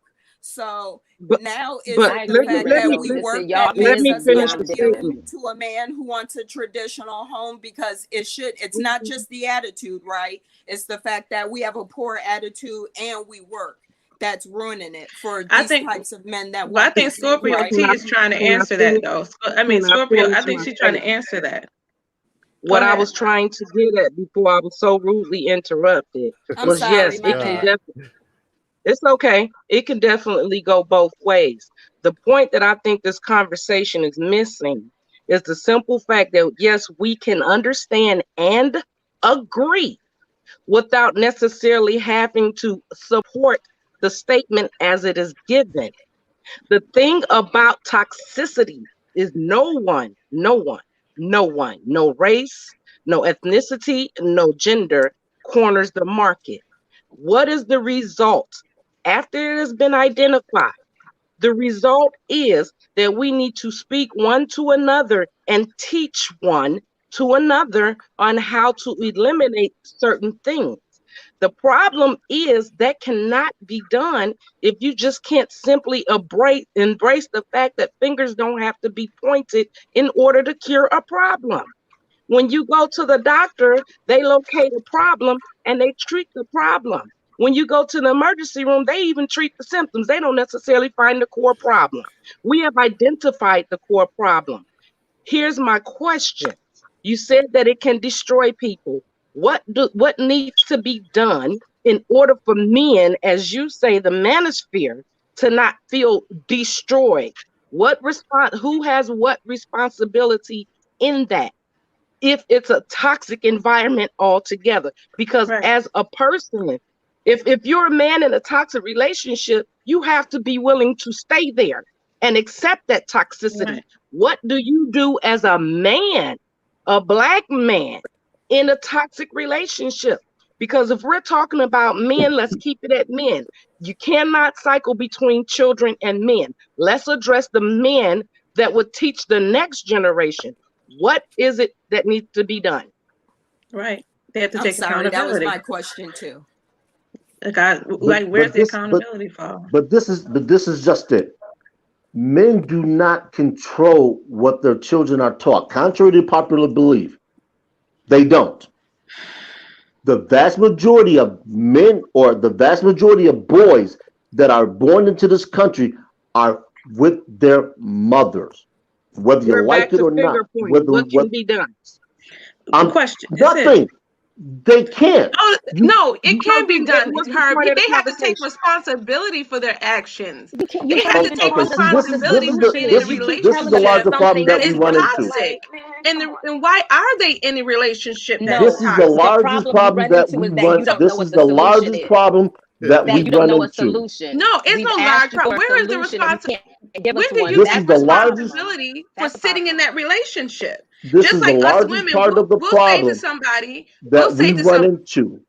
that's not a problem. It's That's no, asking an take honest question. I responsibility. asked an honest question. What is the solution? That was an There, honest there, question. there We don't He have has the no, he said clearly there is we no. don't have the solution because we wouldn't No, be in this shit that so we why in. Thank you, isn't a Dave. man So That's we taking need to it. talk And about it. responsibility We do need for to his talk own about it. like, actions When my some of y'all God. don't want to do, being y'all want to sweep a it under the rug. solution? But we We do are need to talking talk about about it. this shit. But we talking But about you why gave Some an isn't of honest y'all, why we can't are a man talking take about it. a You're not man answering. taking If you, it took responsibility? you that long. Wait, it Took took who you that that long? long to just say, I'm talking to you personally. Hey, It are took you you that long to serious? just I say, sit hey, back and be patient we and don't, I let you don't, everybody wait a talk. minute. So Hold it's on. not me You don't taking that even know long. what I'm saying. You You don't you even know what started I'm off about to wrong. say. And this You is the started off problem. wrong. You started off No, wrong. you That's started off toxic as wrong. hell. And I'm You going to started start off off wrong. again. You took that long to just say that You you said you didn't took know that the long, making it answer seem to like the it was question. negative. To say, You took that wrong. That's no, toxic. that's how You, your ear. So now no, who's in the What's defensive? Your toxic is ears are not in being able defensive. You to didn't even embrace let me whatever. somebody. finish. Okay, go Now, ahead. Go come ahead. on now. Go ahead. Come on now. Let's talk responsibly one with another. Now, because Was that somebody it made took an opening statement that you you that didn't long? agree with isn't toxic. You Simply didn't say allow that her to finish her you thought to didn't have know an if answer to she the was question. agreeing with you. Listen, I'm the coolest one. Quiet, sit back Said and Oh, that, let Dave. whatever. everybody go through. Had you let me finish, She you know said what? you You took got it. it took It's you No, cool. that you're You not. got long it. to You No, come got up it. with that. Do Because you know how never that have I been sounds? in. Do you know how If that you, sounds? I know You how it took sounds that to a long. person that's not Imagine in willing the to let me education finish world. my statement. Imagine in the education world. A kid answered a Wow. I question and you know, said wow. I you know how took it that feels to a long person that to doesn't let me answer finish that. my statement. Right. Okay. I Wow. See? know how Why it are Yeah. feels, you how it screaming? sounds to a person who doesn't let me Yeah. finish my Wow. statement. I know how it Yeah. sounds to you because nothing that I was gonna say was an insult. But because you're ready to fight, we're not ready to fight. How am I'm I not ready to ready to fight. fight? Every And I'm time sitting I back talk, here. How am you, I ready to fight? as Anybody? evidenced by your You voice can right now. put a poll on the As panel there evidenced say, by yeah, your voice right he the now. chill one. We don't Lorenzo, need to that's do sad to any of that say because because I never ever accused you you're of sounding being ridiculous. anything That's other not than cool. that. What I was trying to say is that it took that long for you to just say you didn't know the answer to the question instead of us going all around the corner to get across the street with deflecting because she asked a direct question. If you don't know what the solution is, then that's where we need to start. But we could never get to that point where's because this? instead of just saying, listen, we don't have an answer to that, then you went all around the corner. That's what I was going to say. And so if that makes your jaw tight, then No, it didn't actually. And Really, that's it really that's didn't. part of Yeah. the problem. Part No, of it the really problem didn't. is simply but the Something reason we happened. part can't of get the any problem. Yeah, if you think so. Part of the problem is simply this. Yeah. When you if you bring don't, us then you all don't know. together, listen to me. It's When you simple. bring us all together, we are here Something to help happened. with a solution. When you say you don't know what the solution is, you have not given us a starting point other than what makes First of all, the somebody starting point is feel the conversation. That's the starting point. They don't want a solution. That's the They don't want a starting solution. point. To talk about it. So That's the can I starting finish point. my statement though? That's the starting Do I point. get to finish? Do I get to You've been finish doing a anything? They lot don't of want a solution. talking. A lot of How? talking. They don't want a. They don't want a solution. So That's the what answer to your question, so the answer is, in order to be able to do anything, you first have to heal yourself, heal yourself. bottom line. Because if your emotions are raw, I don't Can't care if you're stop. male or female. Bottom There is no line. conversation. There is no conversation Heal to be yourself. had because it goes to the Get core it together. of issues that nobody knows Grow that up. exist one with another. The Come out of problem that is when you make child the shell. statement. The problem is when you make the statement that we don't have a Like solution. mentality. Now is the time to have the conversation. What do you need from us to find a solution? What do Well, you need? If it- you it's don't know what you need, then we it- don't have a way of coming to a solution. That's like asking a woman what she wants in a man and she has no clue. So when she listen. get Ike Turner, she's mad. It's the If the same case subject, scenario. if the So I'm subject saying, is, what do you need? What do black men need in order to feel secure with a black woman? I'm asking a question. you I asking don't a care if you question, speak but we never get a personally. chance to answer it. I That's don't the care issue. if you speak Okay, everybody don't personally say or if nothing you're for the next speaking as 5 a minutes. representative. See what happened. I don't care if you're speaking personally or as a representative, but we need we need something. What Give it does, to and them. you can take a second and think about this. I'm quite all right with that. Give them What the do floor. you think black men need in order to feel secure with They our heard you. black Let women? them That's my answer. question. What's the answer? Go ahead. I'm done. Well, damn. We'll wait for it. I'll put it simply: Well, a crop damn. of new black women. A what? A crop of new black women who behave Yes. how? What is it that you're A crop of That's so black funny. women who have not been indoctrinated that they don't need a man, that they can go out and earn. Because in the 1960s and before, black men and black women struggled together. We were together because we had no alternative. And now that there's an alternative, and this is why I keep talking about the Kerner Commission, about the Monahan report, black women have opted to take the money over their men. You know don't what? have to do it. That's true. Whatever happened to 5 minutes? Whatever happened to 5 minutes?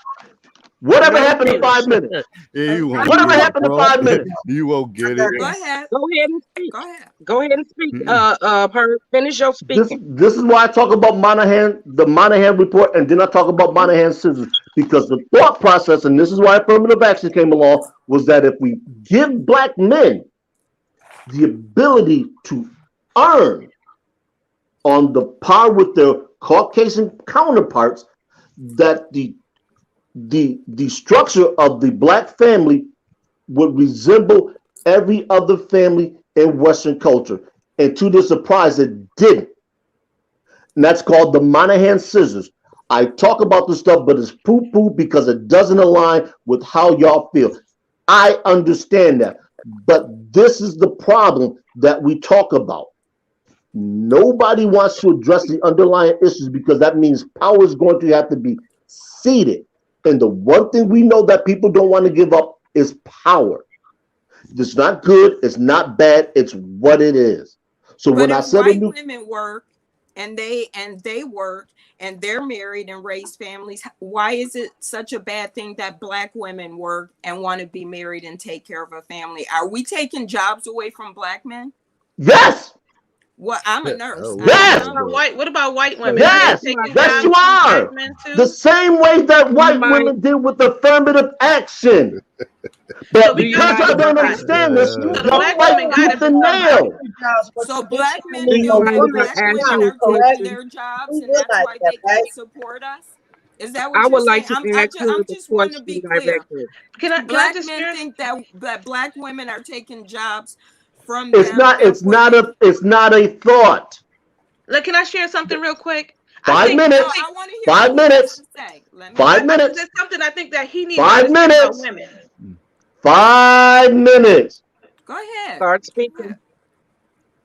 When the workforce became brought women in, men had to lose jobs That's just there's only so many jobs to go around unless people are creating them. The men who were in vocational schools and had the vocational skills took the biggest hit, especially black men, because we were never allowed to be educated. So the only jobs we had, or they had, were the ones where they could work with their hands, where they didn't actually formally have to attend school. So when those jobs were sent overseas, or they were able to employ migrant workers, the black man took a hit to which he has never been able to recover from. So when those jobs were taken from you, you want our jobs. You want the black no. Never said that. Never said that. But you did say that it's because of us that y'all asked. You asked, were black women taking those jobs, and the answer is yes. Because do you mind if I ask the question? So when those jobs went I do. So when those jobs went overseas that y'all worked, now you want the jobs that black women have because black men aren't able to do the jobs that they used to have? I didn't say black men wanted them. The problem is they can't get them. The jobs that we have. Yes. The jobs that a lot of people have. May I ask because they're poorly educated. If they're not graduating high school, and we are, because if we go to the same school, if you and me go to the same school and you're not graduating and I am, should I just give up on life and hold you up until you get the job that you want, even if it's one that I'm qualified for, so that I can follow you and you can take care of me? But this is what when we talk about from the lens of the manosphere, this is the things we are discussing. Is how do we get black boys on par with their equals in terms of education? Because we already know that by the fourth grade, remember, is their equal considered the black woman or the white man? May I ask a question? Black men need to step up and teach their black boys. I wanted to ask Herb. Herb, you're a coach, right? Herb is a coach. Black boys. What have you guys done to teach them young men outside of basketball about life? Have y'all had a sit down about life? Have y'all done that? I'll answer that question in this way. You can ask your son what I speak to them about. I did. Well, let me ask you. And what does he tell you that I say? You're talking about taking it personally, but you take. No. I didn't take anything personal. She directed a personal question toward me. I answered the question. You guys teach. Yes, you did. You said you asked the question. No, she asked me a question. She asked me a personal question, and I responded to the question. Talk to black boys, and she asked you, and your response was, she should go ask her son what you teach. We're asking you what you teach. Because it was a shot. In addition, because it was a shot. Stop with the disingenuousness. It was a shot. So what is it that we need let to me do ask the question, please. To make sure let me that ask the black question. men can work. Because what is it that you think black women should be doing so that black men can work and take care of the black woman outside of us giving up our job that y'all don't really want to begin with? Nobody's expecting black women to give up their jobs. This is why I'm telling you now, you don't have to believe me. This is why black men are engaging in the acts that they are, going overseas, dealing with women of other cultures, and your children and your grandchildren are already dating out at record numbers. Okay, you don't have to you don't want us do you mind? Wait a minute. Why are black men complaining about it? Wait a minute. They don't want us to stop doing what we're doing. Why are black men complaining about the fact that we're doing it? The question was asked. I'm just answering the question.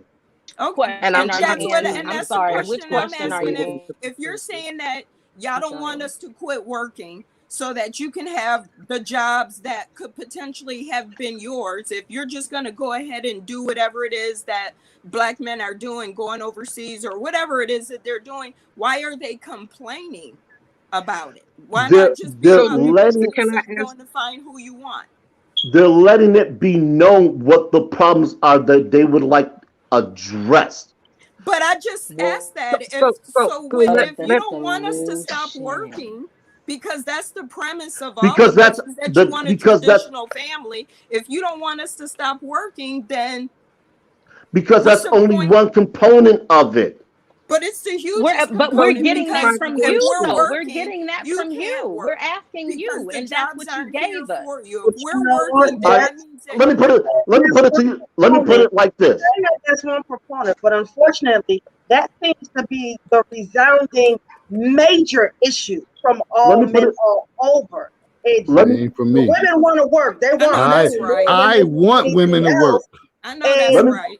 y'all Let can't me put it. say, I want a woman to stay home, but then complain all she wants is money and she'd rather go out and work. Why can't a woman just want to work to help support the family? Like, I've how never. about this? I. You pay all the bills, but then I stack all my checks and we take nice vacation places. Why can't it be that kind of dynamic? What is the divorce rate in this country? I don't know. Can I I please say ask 70, this question? I've one been week is trying to ask 50%, for the 1 week is longest. 54%, You might as well just jump in 54% like the next everybody else. week. Today it was Yeah, 70. apparently I'm It gonna have changes to. every damn time we talk. But I'm trying to be respectful about it. Here's my question. It's a two-part question. One is, if you get a whole new class or breed of Black women, what are you prepared to give them in return other than the standard? And number two, those jobs that you're talking about, those companies were owned by white men who made the decision Christ. to take those jobs and send them overseas because it was more cost effective for them. That is not a ethnic issue. Other That's all companies don't about have the minimum wage like elitists. we do. That's all about the elitists making money while oppressing other people. Because there were not just Black men who lost those jobs. There were a lot of Black women scrubbing toilets to help their man make it. And when those jobs went away, she scrubbed more toilets and took care of other people's children while not being able, while taking care of home. You made a reference to what occurred in the 60s. Okay, this is 2021. Aside from the fact that, yes, food stamps did enter, but has anybody ever asked the question, why did the men go along with that? Because my grandparents, now this is personal, they didn't take part in that. Both of them worked. Both of them. Both of Mine them too. raised their children. Both of them stayed together. I grew up in a home with both parents, both parents. So my question yet again is, after you get a whole new class of women, as you said that that's what's needed, what changes? The class of women, along with the ability, and men are moving in this direction of the men being able to raise their boys as they want to, not as society is trying to dictate, but as they want to. When And you say until, So they, do what you is the mean the class of husband and wife women? or just the man? I'm sorry, say that again. I couldn't hear you, That's Rebecca. I the man. said, when you say they want to, do you mean the husband and wife or just the man? Well, if it's a husband and wife, yes. If it's the man, yes. Because let's face it, in our culture, we do not have intact family. Right. So you think that if, again, I'll See, use myself for an example, being a single parent, do you think that we just exclude fathers from our children's lives because they It, live with us? it's not a matter of excluding fathers. I want to make that clear. It's a matter of fathers having the same type of input that the mother does. And in our homes, that doesn't happen. I don't It know. well, it happened in Hold mine, on, but hold on. I Because In But whose that's home why I doesn't say it our happen? homes, because I don't say my home because I don't have go any ahead. kids. Go This is ahead. okay. why I always In say two-parent our. homes, I in say our for a two-parent homes, reason. And you do generally recognize that a speaking, two-parent home doesn't guarantee anything, right? What do the statistics say about a two-parent home versus one, whether male or I don't female? know. I don't know. And So I don't know. this is what I keep impressing upon you ladies to understand. The numbers say that a what? child has a better chance at being successful if he or she comes from a two-parent home, But don't regardless you of think the a That child is ethnicity. has not the true. absolute best Listen, chance That is, at life first coming of from a all, loving home a strong home, whether it's one parent or two, because you do have parents out there where a parent has died and they're just on their own, notwithstanding the fact that I had a child out of wedlock or we divorced, but some people are left to their own devices by no choice of their own. Wouldn't you agree that a child stands a better chance if they even if they have one loving, strong parent that has their best interest at heart? It doesn't take two people to do that.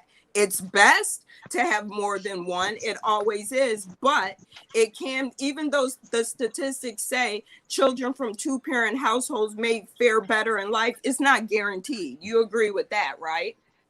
But I never discount what someone's going to be going forward. The only thing I'm looking at is the best odds for success for that child.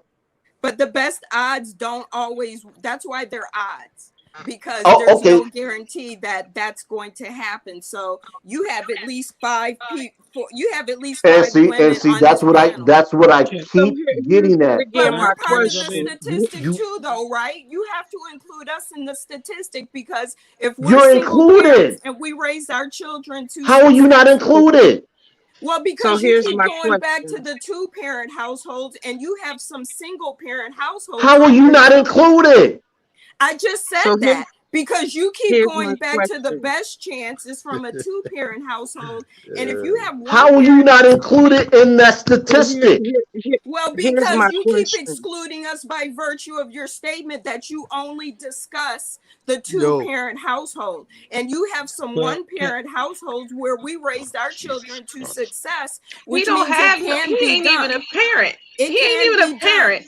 So how the Okay, thing it can doesn't I We matter. gotta, can we What I I'm have put to in? it saying does is stop. yo, matter We that to a gotta yo. stop. degree. it We can It have be to does. She, stop. done. I'm she, sorry. we here I'm is here. sorry. We have I'm to gonna say stop. this. It does matter to a degree.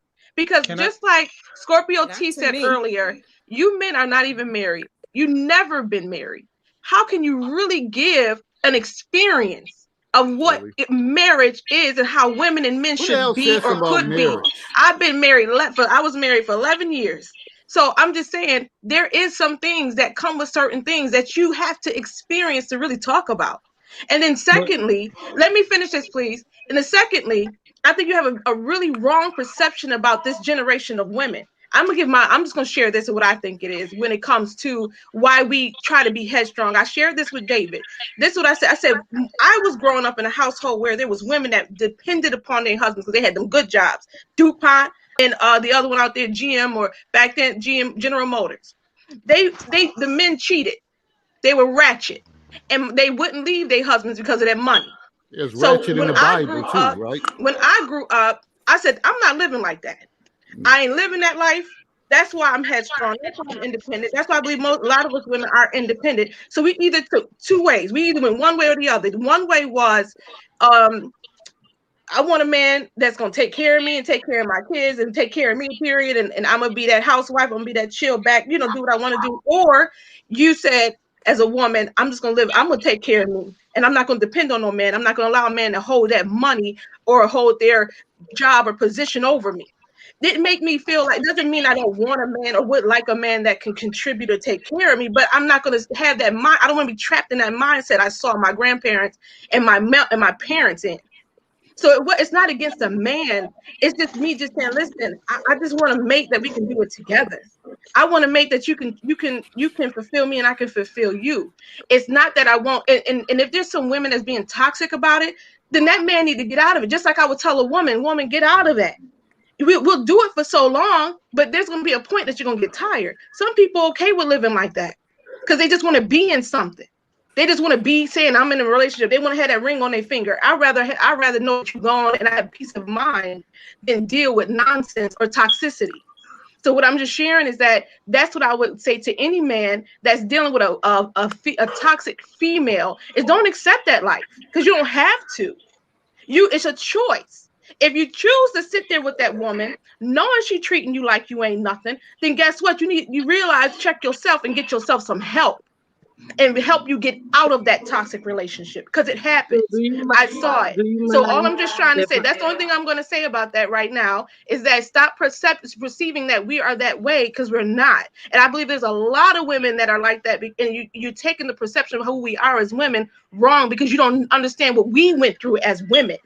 You don't understand what we went through as young girls in these homes. That so a lot of us went through abuse, and a lot of us went through seeing men treating women wrong because they use their wallets to get them to do whatever they wanted them to do. It didn't mean that we don't respect a man, but we just saying that we don't want to be put in those situations. That's here's all my my thing. question. Listen. Here's my question. Somewhere in the comments, I read what a man said, or someone said, "Speak softer, speak kinder, and do this to your man."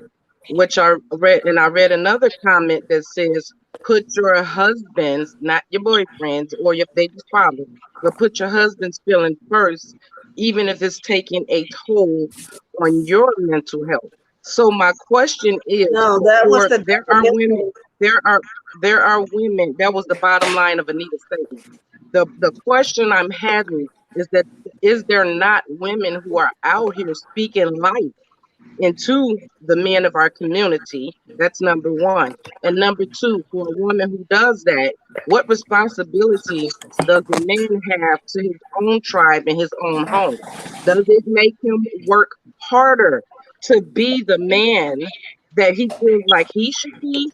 Or does he just say to her, "Listen, men and your family come first, and you're the last in this equation"? Uh, what's the dynamic with that? Can I speak to some of that? Go ahead, bro. Can we first ask who you are? I was gonna say that I am a married man that have kids.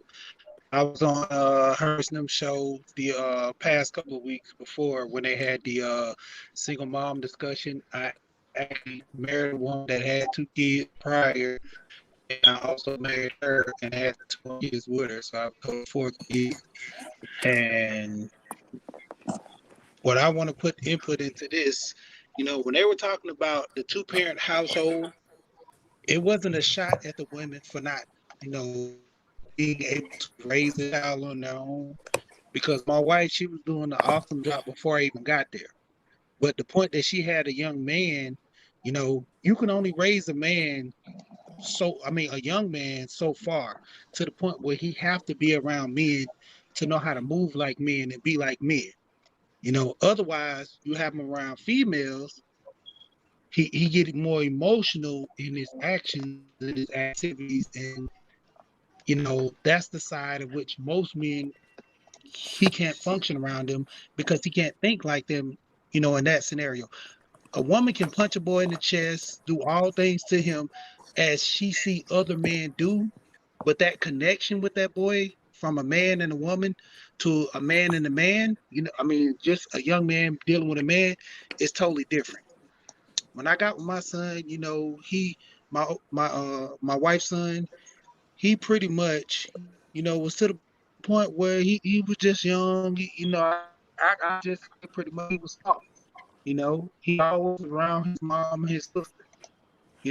His father wasn't around, and mainly he had uncles, but these guys were young, they were doing their own thing. When I got into play, I talked with him, played with him, told him how to do certain things. In actuality, he grew up to be a respected young man.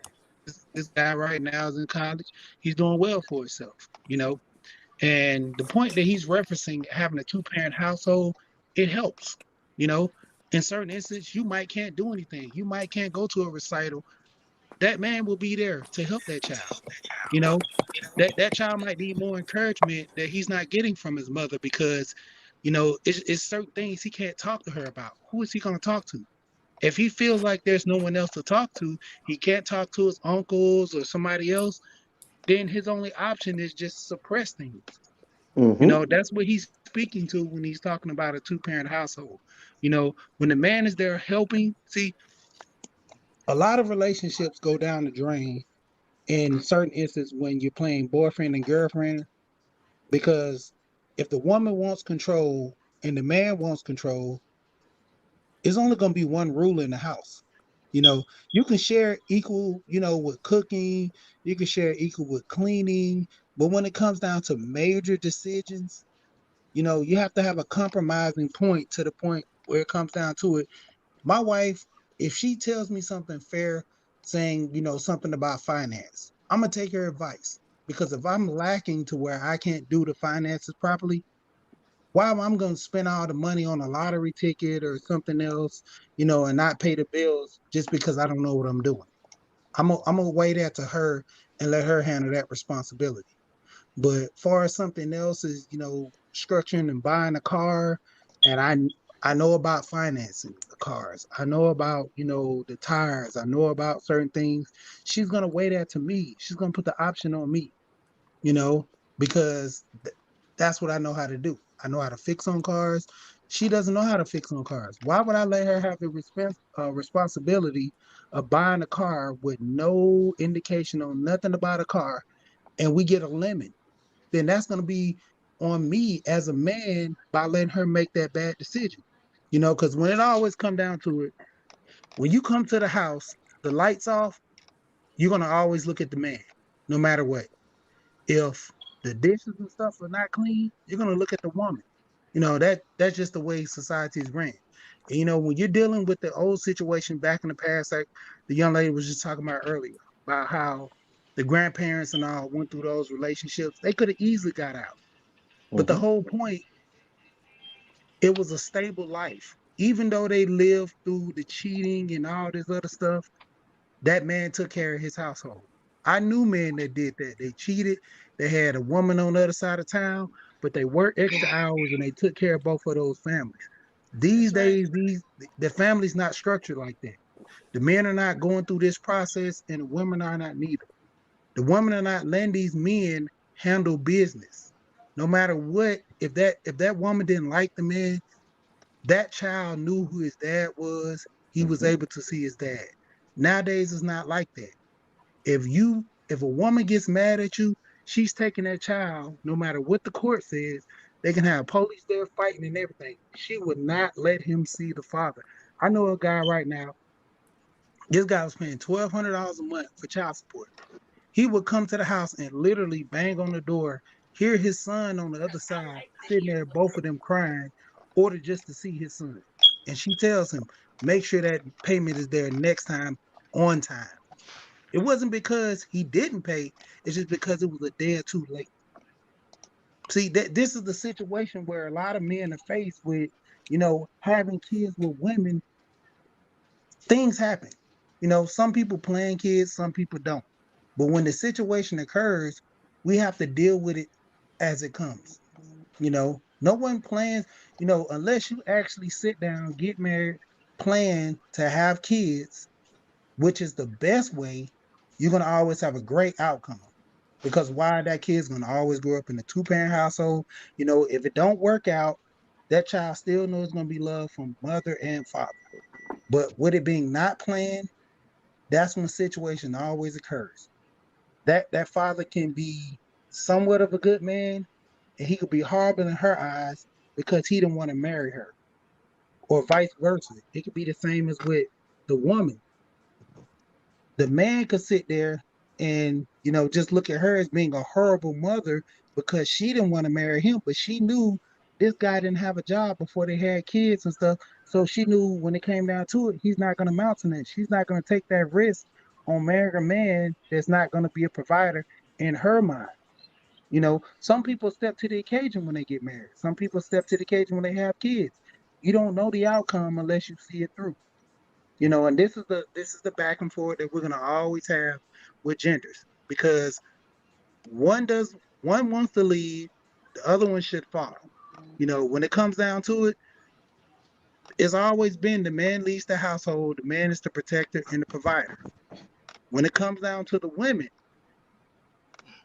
don't like the words help me and submission and stuff like that, but you're there with your man protecting him. He shouldn't have to face the world, then come home and face his wife at home. When it comes down to it, it's plain as day. If you're gonna work with me, and we both build together. If you're working for yourself and I'm working for myself, How are we building? We're just two separate companies putting money together trying to make something happen. It's not a joint venture. It's the women over here, the men over here. When we come to that agreement that we're working together, that's the biggest part. And commu- a lot of people in the community don't want to have that conversation. You know, you're dealing with someone for the premise of what they can do for you. Women who deal with men with money, who lead with their wallets, that's what you're gonna always expect this guy to do. Pay for everything. When he don't pay, women are gonna feel some type of way. Men the same way. They look at women for their beauty, and if they marry the woman because she just look good, she can't cook and clean, he has to accept it. See, it's on both ends. But we're struggling to the point where we're not communicating. That's the biggest part of any relationship, especially with bringing the child into the world. Not communicating.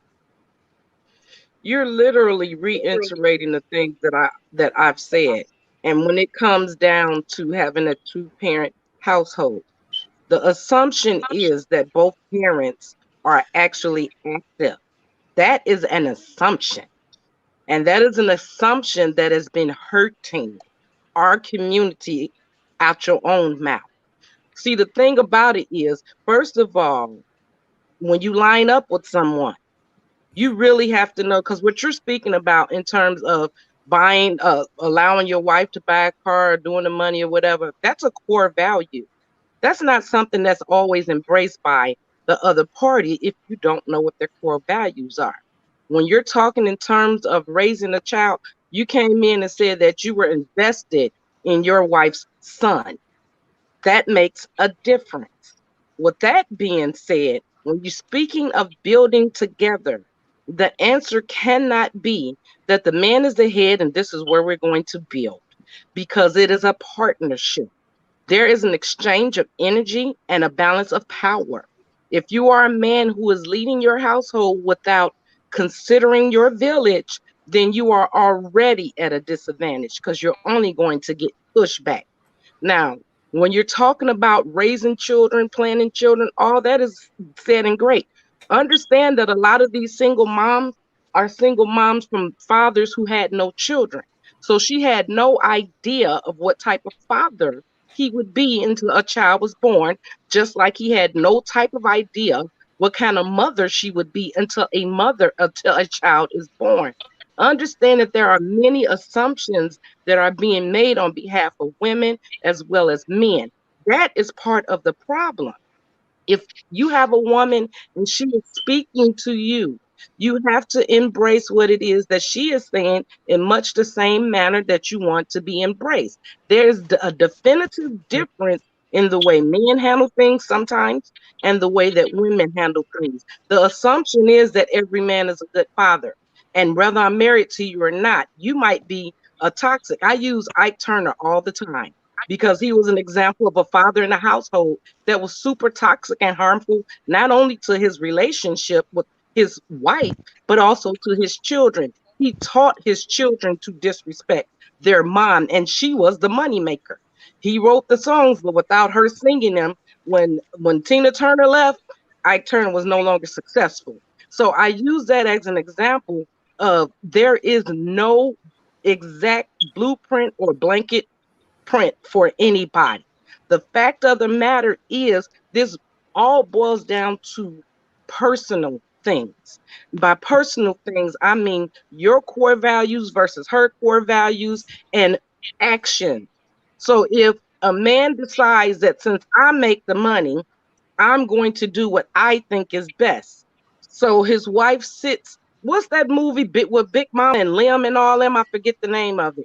But anyway, the Soul husband food. decided that he was going to Soul gamble food. the money away. Instead of the wife saying, at this point, I'm leaving, she went to work scrubbing floors on her knees. And guess what? He never stopped his behavior.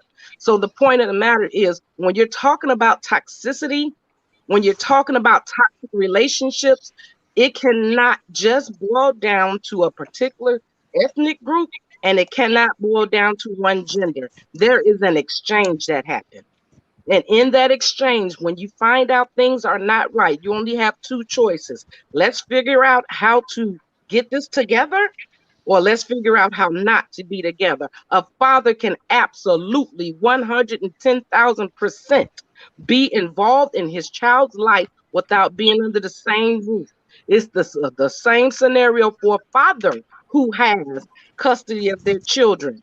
The mama can 110,000% be involved, because I can promise you that I personally, since we're able to speak on personal experience, I know men who have taken the police to the house and have been forced, the women have been forced to allow them to see their children. Now, do you think I sat back and patted her on the back for her toxic behavior?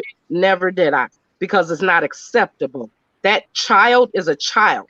But what we were talking about at this point was how it is affecting this generation of men. And somehow the conversation turned to children. When I asked for clarity, you said we're talking about men and not children. All I'm saying to you is that in order to be able to become a husband, you have to have done your shadow work, just same for a wife. You have to have done your shadow work, and you have to understand things. Men they hear one word and get out of body. Women hear one word, submission, and get out of body. And nobody seems to understand the true meaning of that word. It is not a power struggle. It is not about who's in control. Because if you take the word submission, that person is always going to be in control. So I want y'all to understand that getting hung up on terminology is not a good thing. But the problem that's in this community will never, ever get healed as long as people are steady pointing fingers. Everyone has an absolute right to procreate or to not procreate. That's it. That's all. You don't have to be bothered with certain toxic behavior from women, just like they don't have to be bothered from men. The solution is don't have a child with them. That's the simple solution.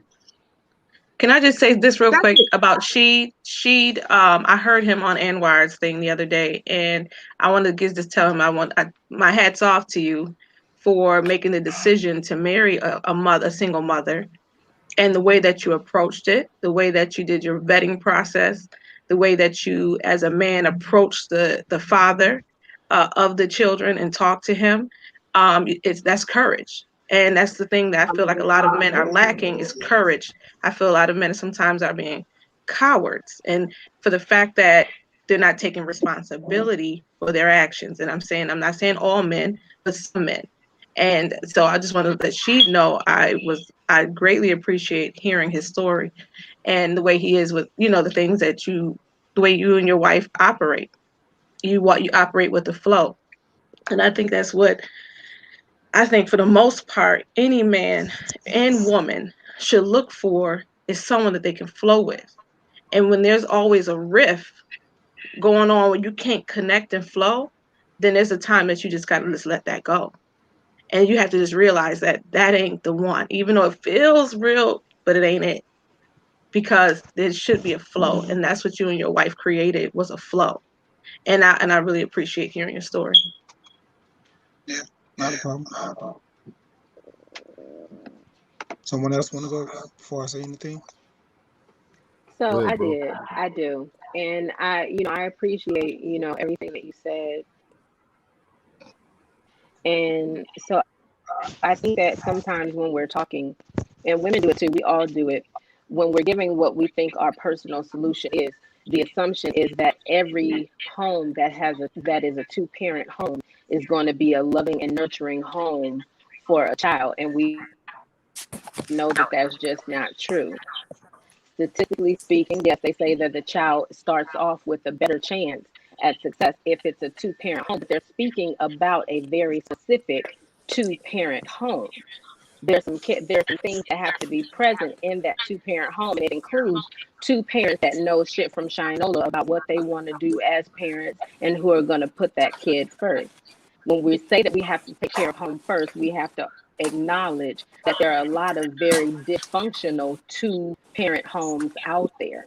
So Absolutely. to me, for me, that's a different topic than the toxic femininity. And just to get back to that, because we do have to acknowledge that. We have to acknowledge that there women out here who are using their femininity in ways that are harmful and detrimental to just not men, but of course to women. As I said, the articles that I read spoke mostly of the fact that they can turn toxic femininity is turned on ourselves, the way that we can judge ourselves, that cattiness. An example would be as if your man cheats, and instead of holding your man accountable, you go and you berate that other woman because now your sense of competition has been your competition hackles have been raised. And so instead of taking care of the man that you're dealing with, you go and you berate her. It talks about us berating and using the talent that we have. And what Herb hit on earlier was the fact that we have the ability to make people feel like shit. You have women that are using those skills in the most heinous of ways. And which is why I pointed it out earlier that this is the thing that adds the fire to a lot of bitter and broken people. To me, a toxic woman is a broken woman, a bitter and broken woman, because she is using her hurt people. It is the same thing when we spoke about toxic masculinity. Hurt people. And so when we talk about a solution and what can be done, there is nothing that's going to be able to be done about that toxic person. First of all, in order for a toxic person to heal, they have to recognize that they're toxic, and most of them don't. So it's not going to be about what you can do about that toxic person. It's going to be about what you can do for you as far as dealing with that toxic person. And I think Lakia hit on it earlier, is that once you realize that you're in a relationship with somebody who is toxic, then it's up to you to get out of that, because you can't fix anybody else. You can't fix anybody but you. A toxic person isn't even looking to fix themselves, because by the time they reach toxicity, they're so in the throes of their own pity, of their own, just the things that are bogging them down. So trying to change them is never the solution. You're going to spin your wheels. Then it was hit on speaking about the young boys that are in households of women who are toxic. Well, the solution for me, since we've already established that that toxic woman isn't going to go get help because she won't even acknowledge that she's toxic. To me, the answer is that more men need to get in those kids' lives. But when you have men that have the attitude that they have towards single mothers and their offspring, that makes that a hard solution to fulfill. It takes compassion. If we're talking about who's going to protect the little boys, it would seem that the first to protect the little boys would be the Black men. If we're really saying that this is what needs to be done, is that Black boys need to be protected, then it needs Black men that steps up to protect those Black boys. But when we say that, well, I won't say that's what the solution needs to be. If you're saying that the women that they are with are not equipped and that they are toxic, then the answer is for Black men to go and get their Black sons. Notwithstanding that, it says that they're not being held accountable. Who should be holding them Can she accountable? mute Once again, the Black fathers of those Black sons who feel like their sons are being mistreated, who are in a situation where they can't get out of.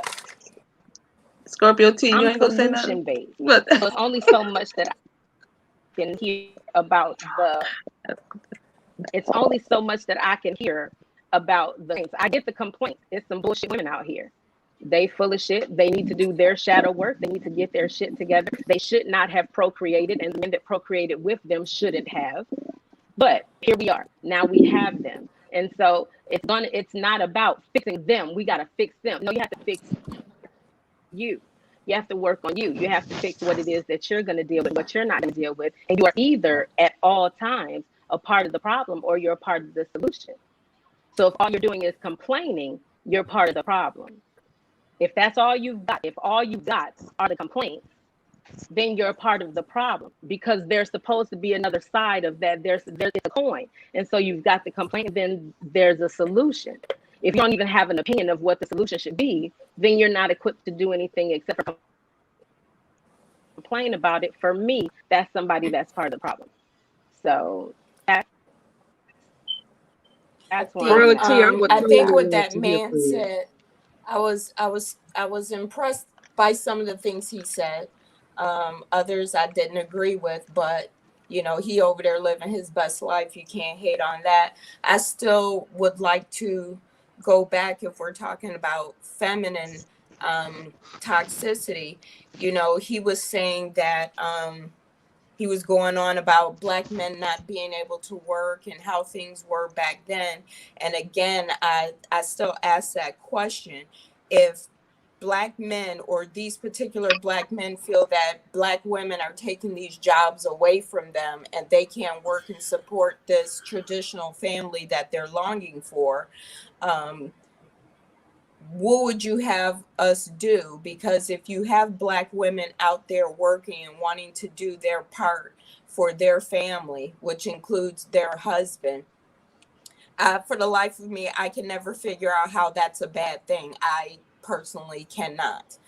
But what do you propose that a starting point would be if you don't want us to quit working, and you just want to come up with a whole new crop, you know, of women? I guess that could be a solution. But for the women that are here, that are single and that are working and want to be married, why do we have to give up our jobs, you know, for a black man to feel secure in his own skin? Let me And that's answer really that. for her, because he's had the most to say about this movement of men that are doing these things or feeling this way. What is it that black women are supposed to do to make them feel like the man that they want to feel like? You can't do anything for women over the age of 30. There is no recourse. And so I'm for women under sorry. the age of 30 that are working and raising children, what are they what would you have them do? Most of those women don't have children. But for those that do, what should Most of they what be doing? women For the ones that do or I don't, what would don't you have have them children. do? you can't ask for those who do or don't, because for those who don't, they have a different path that they can travel. For What those is who it? have for those who have kids, their options are limited. If they don't find a man like she, they're going to have to work alone until they find somebody that's willing to take them and their child or children on. Okay, so This that brings me to Let the me second ask part this of this question. question then. Why are men complaining about us if there's nothing for us to do? Why be mad about it? it's not a complaint. It's letting someone No, it's a know what. complaint. All right, go ahead. I'm done. So let me No, I ask didn't this say Can I I'm anything. done. can I Thank I step you. in didn't and say say I'm Because something? done. anything. no, I'm done. I'm I done. I'm didn't good with say him being anything. done. I'm I'd done. rather hear from I didn't Dave say anything. right now. I'm good I with him really and I'm want not to. just yet. I'm good asking. with him being done because it is a complaint. We get tired of just arguing semantics. If you're telling somebody what you have an issue with, that's a complaint. But now we want to put that to somewhere else. So if you're done, be done. Dave hadn't spoke and he was about to speak about something, but at some point, we have to get to the point where, like you said, if there's nothing that a woman over 30 can do in order to qualify Why complain about for it? men that think in order for women to qualify for the men that he's representing, because he does not represent all men. It's a Right. it's a vast minority of men that he represents, because there's too we know too many other examples of men that have absolutely no problems in the area. They have no problem taking on a woman that has multiple children, because that also speaks to the mindset of the woman, which is what we're talking about, the toxic femininity. What they can do, what a toxic woman can do, is do her shadow work and get herself together. Now, if there's nothing that she can do in order to be on the radar of these men, that's fine, because what I'm going to predict is that she's going to be just fine once she does her shadow work, because these are not the only men on the earth. And so I don't even care what women can do. I'm wanting everybody that feels the way that they feel to go and find the No mate mute. Can we that is mute that? Can perfect we for them. mute the background on that? No To one. just go find the mate that is perfect for you, because what's happening is, like I said, we are focused on the people who are not checking for us instead of just paying attention to the people who are. So if there's women that you're seeing talking to that's not on your radar or that doesn't fit your bill, then why are you concerned with what they can do to change? I'd just go and find the women that fit your demographic. And so then it was a new breed of woman. I don't know where they're going to come from if we're waiting for them to grow up, because those would be children. And so we're waiting on them to grow up, and that's just kind of ill. And so, but hey, all right. Yeah, no, it's never let's see what we can do. It's you just need a whole crop of women, a whole new crop. That's what God thought when he was wiping the earth out twice before. Just a whole new crop. Let's just wipe all these mofos out because don't let them do what I want them to do. And so we're just gonna wipe them out. And so that's the solution that we're being told. Hey, we just need a whole new crop of women. I believe that people just need to do their shadow work. And people, like I said, need to stop focusing on the people that are not checking for them or that they're not checking for. Because if you're not checking for a single woman that has children, why is there so many damn requirements and reasons? Just say you're not checking for her and go find the women that you're checking for. That's really all you have to do. They fucking suck. They suck for all of us. They suck for you. They suck for us. They suck for they suck for their children. They suck for the dog. They suck for the cat. The damn fish ain't getting fed. Toxic fucking women suck. Because it is primarily our job to be nurturers. So when you have one that's toxic, she's not even able to do that. Yep, there we go. We said they fucking suck. What you can do is what can happen and go find the women that are going to do what it is that you need them to do, so that the rest of us don't have to be regaled with your complaints. Just go find her, please. You know what? You know the thing I think they fail to also realize? So this guy says he doesn't date American Black women. But history says that society, like human beings came from, originally were Black. So even in white folks, there's Black in them, in their DNA to some degree. It may be some years ago, over 2,000 years ago. But there's a little bit of from the history that I've read that there are Black DNA even in white folks. So y'all so much want to just want to just say so much about the Black woman. I think it's just everyone has to take responsibility for whatever happens in a relationship, whatever happens between two individuals. That's what happened between those two individuals. You can't put everything on everybody. It's like stereotyping the Black woman, just like white folks stereotype Black people.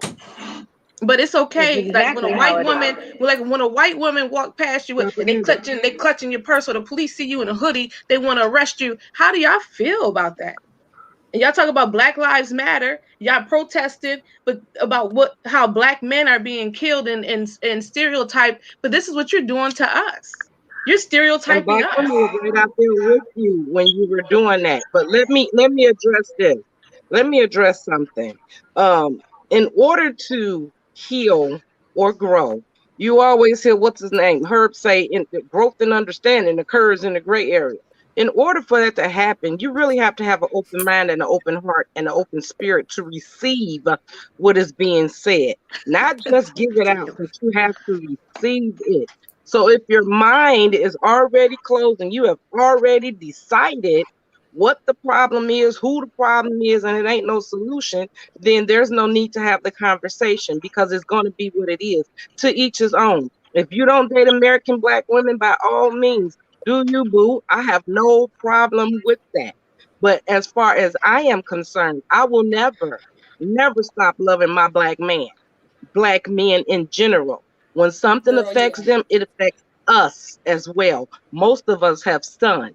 So aside from the fact that there were Black women right out there marching with them Black men, there were some of them women that were putting their bodies on the line in order to protect that Black man they did not know. There were women who were throwing their money in it to protect that Black man they don't know. There were women who were out there lobbying to make sure every person can vote so that our Black men can be protected. So to say that Black men and Black women will never get together, That sounds like we'll never get together until it's something you want from us to do. You need Black women to protect you, just like we need our brothers to protect us, to protect our children. I remember somebody had a statement that said, give the Black women to the government. Well, guess what? It's Black women kicking ass in the government right now to ensure your safety on a Okay. regular basis, putting their own life on the line. I just read a story about a woman in Virginia who was targeted by the KKK. This is she's in politics and had to step down because the police, the white police, refused to protect her. But she was putting her life and her husband and her children's life on the line for the Black man. So to say that Black men and Black women would never see eye to eye, it boils down to finances and what this woman is teaching this child. Understand that in us teaching them, and there are toxic women, but for the ones that are not, in us teaching them, honey, we are stepping in the line to take that bullet for that Black man and that Black child. So when you say leave us Black women unprotected, understand that you're going to get toxicity, because that is toxic to say every other woman on earth needs to be protected but the Black Well, woman. we can say Because it that was the sweat and tears, it was the sweat and tears off them Black slaves' backs, men Okay. and women, that built this country to be as it is. Right. So to say that is a propaganda, it's a continuing to further that supremacist agenda. Understand the That's what it propaganda is. that you speak. Understand that the propaganda that you speak Get out. requires certain actions. That's why the elite That's speak what I those say to you, Black propaganda. men. Get out. So to assume that every Black man, that's like saying every Black man is a drug dealer, or they beat their wife, they lazy and they don't want to work. When the fact is, that's just not the truth. Yes, he may not be making as much money, but he has to do the same thing us Black women do. Get a second job, figure it out, Okay. become Do a what you good need to money do manager, in your find business. another stream of income, do what Right. is necessary. But understand, for you to continue to create a divide when there are people that are clearly out there fighting for you that look It like is a you, church sermon, is Lorenzo. a tragedy.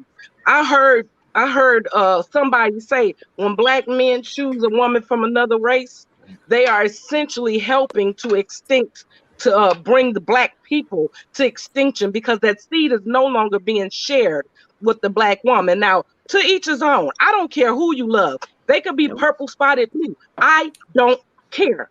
The thing is, you have to stop the divide. Understand that there is a problem for Black men and there's problems for Black women. You have to be willing to expand your mind and open up your heart in order for someone to walk into your life and line up with them. You have to Yeah. understand that there's a compromise that needs to be made. If you Right. don't understand that, then I don't care how many conversations you have. They're pointless. There are Black women out there who make more money than they men that never emasculate them. For Never. some reason, people assume that the Black woman is Because they ain't angry, appreciate that it. all she knows how That's to do neither. is emasculate her man, that all she knows how to do is break him down. If that same statement came from somebody else, they would jump on that bandwagon and say it's good advice. But because it's a Black woman, now it's an issue. We have to expand our mind, people. You have to grow up. We cannot continue with the childish stuff that's happening. And yes, for the toxic women, women like us have the conversations with them to teach them and to tell them to do better. So And, understand that it's an issue that is being addressed, but the Black man can't address that issue because he can't No. change anybody's thought and that process or Because they need to behavior. get out. That Because comes from older women to younger women. So they need to get understand out. that. Do the same thing. They and need to get that's out. I'm just totally convinced, to a degree, that Black men have been drinking the tea of what Hey was Lorenzo, created from, Lorenzo, you can say whatever you want to say. years Part of the ago. problem is the simple fact that your mind is so narrow you can't expand or He need grow. to get And out. yes, I'm He need addressing to you. get out I'm of the narrative addressing you that's been put in directly. his head Because at this about point in time, Black women. all you He's been want to do is lay hypnotized. blame, and that's absolutely fine. But while you laying He's blame, been make sure you take hypnotized and don't even accountability realize for it. your Come out personal of it. Oh decisions. my I God. hope Come you out. don't have children. I really do. That's Because what that would help. Yeah. I feel like they hit because like if you And don't, if before you I've think heard I'm angry, before you nobody's think I'm angry. angry, let me get you together because I'm not angry and I'm not Nobody's playing the angry. blame game. I The love thing, my black men, honey. And the thing is if this. somebody was treating you bad on the street, I would be the one that would step up to say, "Hold on, homie, this dude Let me look like I look." So let me. before you say that black women are angry and we're not We're listening, not angry. understand that He needs to get running out. into a wall ain't gonna move the wall. It's just gonna move you. Go ahead, I Lakia. I'm sorry. no, I'm with you. The one thing is this is that I've heard over and time again is that the black family was the example of what a family looks like. So when did that change? When It they bomb changed Black Wall Street. when white folks, we went under slavery. They didn't like it. They never wanted us to be together. They never wanted us to have unity because they know if we have unity, we're going to be stronger together.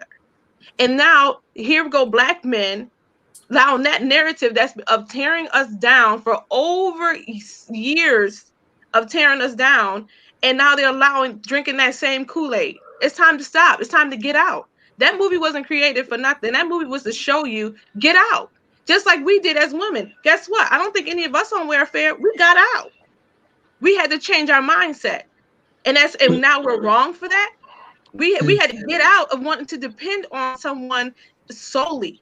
We had to get out. Once you get out of it, just like it was just it's easiest for me to agree with Scorpio T to agree with her what she was saying. It's simple. Why not be agreeable? We're striving to be agreeable, but no, but in your mind, we're only we're toxic black women or too headstrong. We do too much. No, we just saying join hands with me.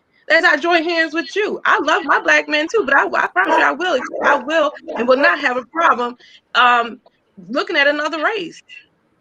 Because what we were all again, like I said before. Listen, have you seen the men on TikTok? Girl, boo. Okay, Listen to I'm me. not gonna sit here and just Listen. say power to I the had to black man because guess I what? had to There's get some on black in that TikTok and man. Remember that. There's I'm some all the black way on in the that other man side. too. I'm all the way on the That other other side. white man or that Hispanic man or that so to sit here and say when men are the only ones that think that way, we think about that too. Not every woman, not every man think that way as far as only dating black women or whatever. But what I'm saying is this: we need to stop drinking the tea and start realizing if you're hurting, get some help. If you're hurting, get some help. Because blaming someone, and I'm not blaming nobody. If I'm hurting, guess what? That means Lakia need to focus on what Lakia needs to stop hurting for and keep moving and live her life. I can't blame nobody. I'm gonna put on my big girl panties. I'm gonna be angry. I'm gonna be pissed off for a minute. I'm gonna need to hurt. I'm gonna need to heal. But guess what? We heal. I So think that somebody needs some help. Get some I, help. I think the initial thing before he came on, Herb has said, is not a blame or pointing the fingers, was just putting out to the point how black men feel. It never got to that point. This is what it resorted to. Sometimes Yeah. you just have to listen to certain things Because you before started you blaming. respond. It just, I don't know. Well, I I wanted to don't know. say too, when it I, came I, to go ahead, go young ahead. man. Where All right, thank you.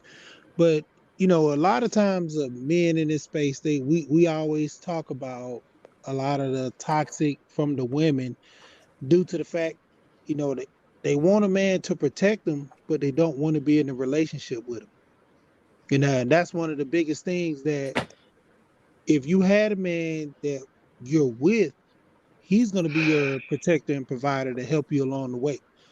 And that's like for me, for instance, just use me as an example. If I'm not at home, something happens to my wife, she's on the road, say her tire goes flat. I can call a friend. He can go over there and change that tire. He's going to be there 100%. You know, let's say my wife, can't get in touch with one of her brothers or family members, you know, she can also depend on me and my friends and family to come help her out. In the instance to where you're single, you don't want to deal with a man, but then you'll see a man come down the street or something, you try to ask him to change a tire and he don't want to do it. A woman to feel a certain way, But then, just say some random white guy comes over and do it, then you'll take offense to where, dang, why my black brother couldn't do it, but this white guy came and did it. Like, you taking Well, offense yeah. Why to it. wouldn't we take offense to that though? That our brother couldn't help us and a stranger did. Because here's He the chose difference. not The to. requirement is different. The white man that stopped and just saw a woman on the side of the road that needed help with her tire being fixed wasn't thinking about whether this woman was in a relationship and whether he owed her anything. It's because Right. of who he Just was that he just said, hey, this is another human being. This is a woman that needs some help. And so if the brother did, why wouldn't we feel some type of way about that, especially when black men are telling us that we're not supposed to look outside of our own race anything. Why wouldn't we feel some type of a way with the example? I don't mean to be disrespectful. I mean, I'm just asking a question. But why would it be what's happening when something goes on with a black woman that men don't like, and then they go to the white woman and she gives them what they want, and then the comparison is, oh well, goodness, why didn't my sisters do that? Well, then I'm gonna go ahead with the white one. So it's, to me, that's like it's the pot calling the kettle black. And we're always talking about, well, we're deflecting. Well, no, but you're saying things that are not cornered by just women or men. Human beings do that. Why wouldn't a black woman be questioning her black brothers in the scenario that you presented? Why wouldn't that be something for us to look at? But that's what I was going to say dealing with that topic. That if that brother was hurt by black women, he's going to have that chip on his shoulder. See, that's what a lot of men are coming out that have chip on their shoulders.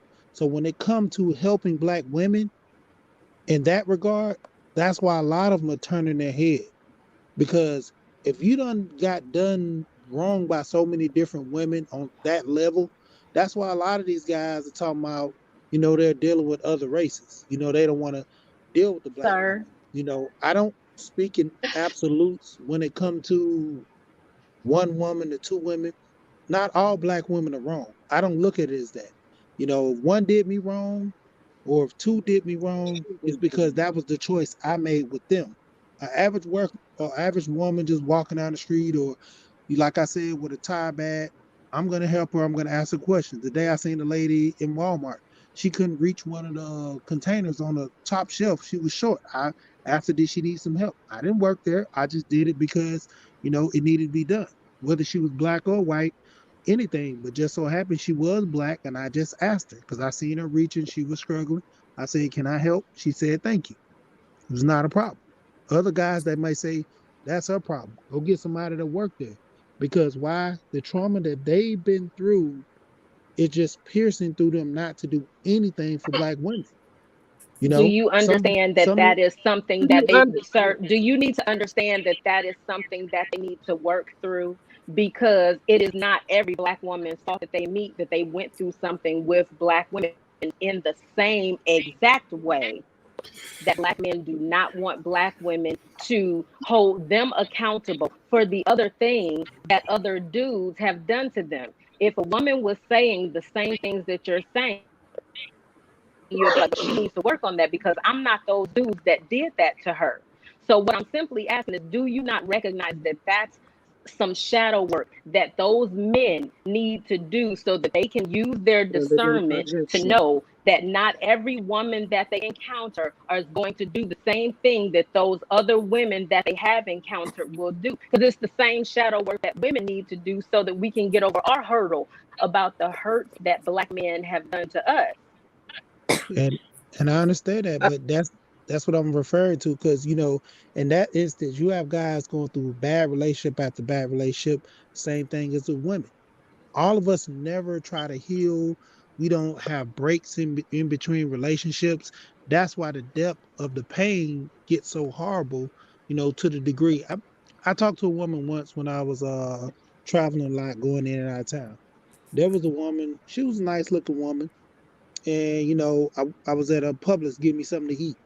And we just had a conversation, but just her being so nice. I mean, she wasn't even really my type, but the point of her just being so nice, the way she spoke to me, just thank you, and okay, just being pleasant. So I was just trying to holler at her, And she was like, she didn't want to talk to me. It wasn't because of me and myself. It just like she told me.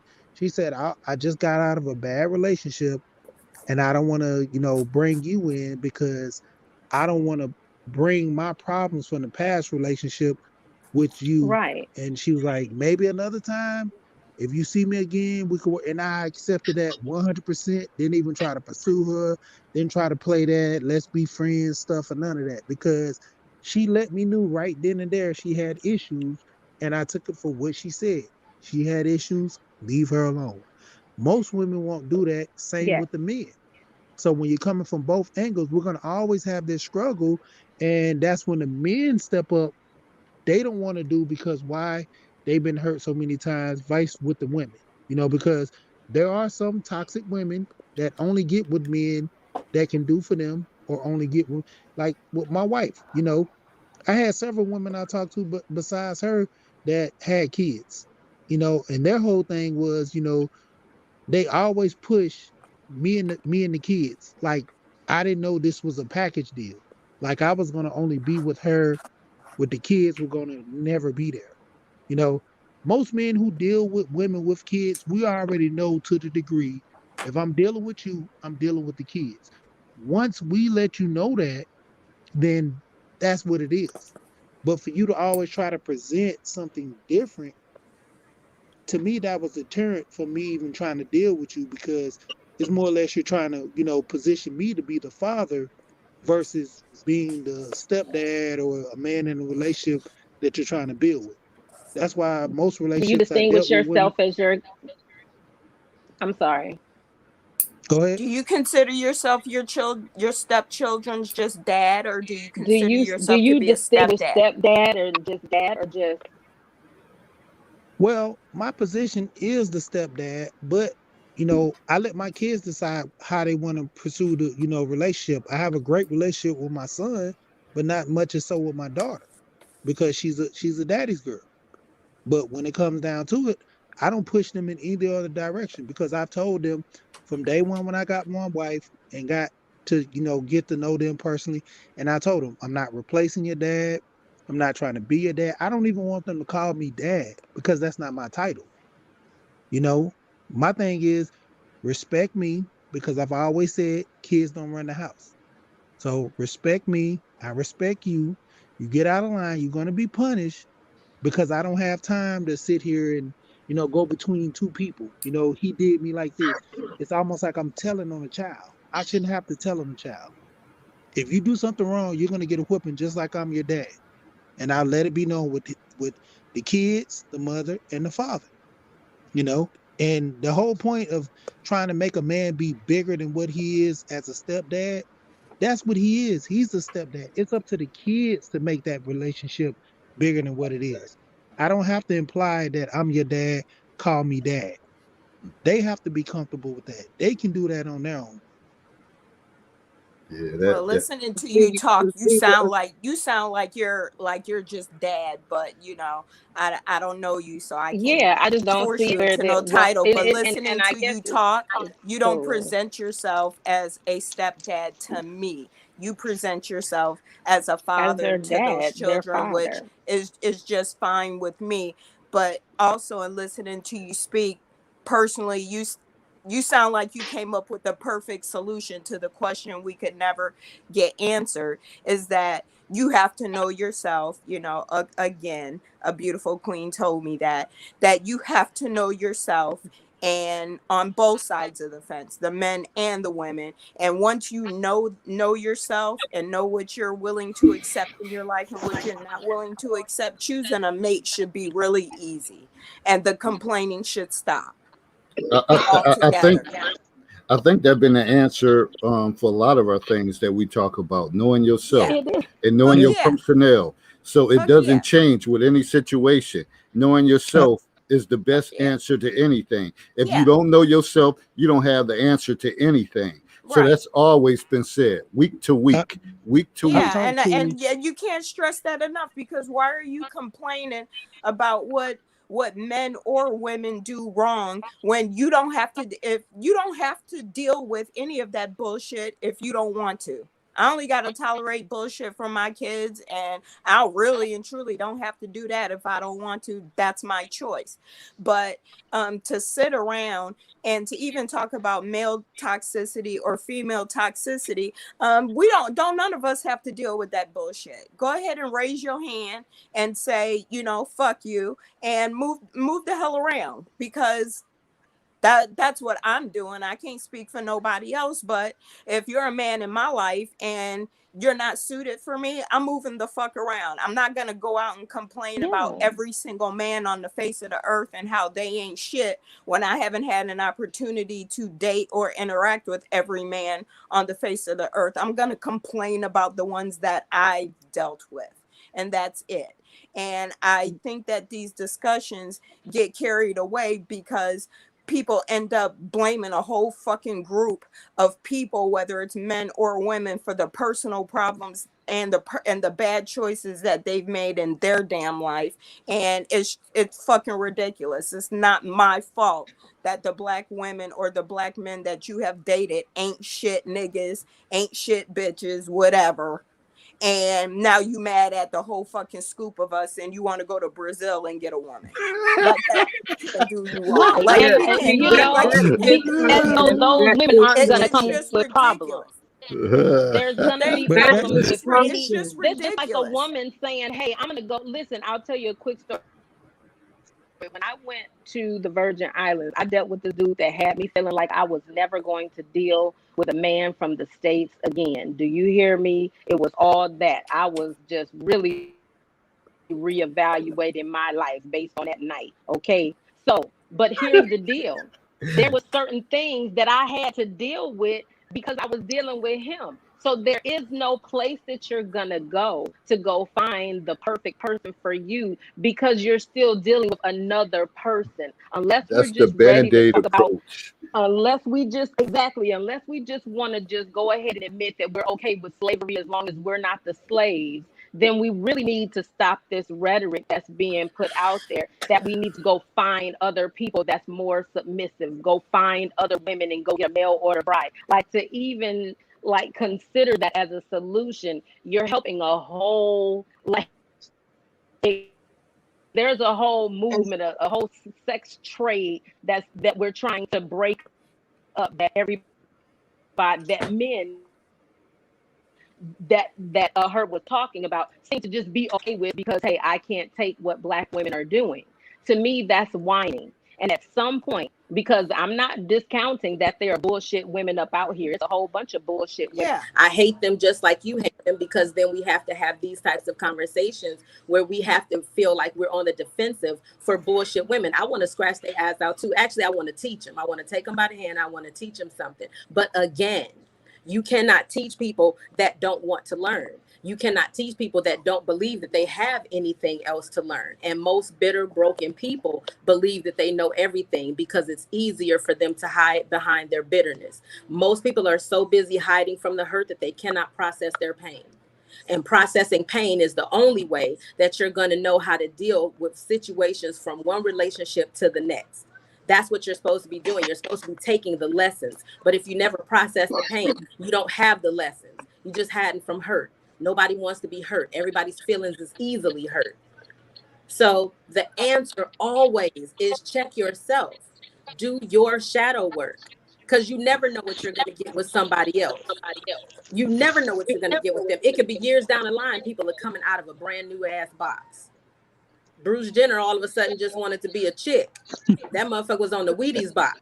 So it didn't matter that she couldn't have knew him, because he done changed over the years. You got to know yourself, and you got to know what it is that you're going to deal with. I know about being a toxic woman. I've spent some time as a toxic woman.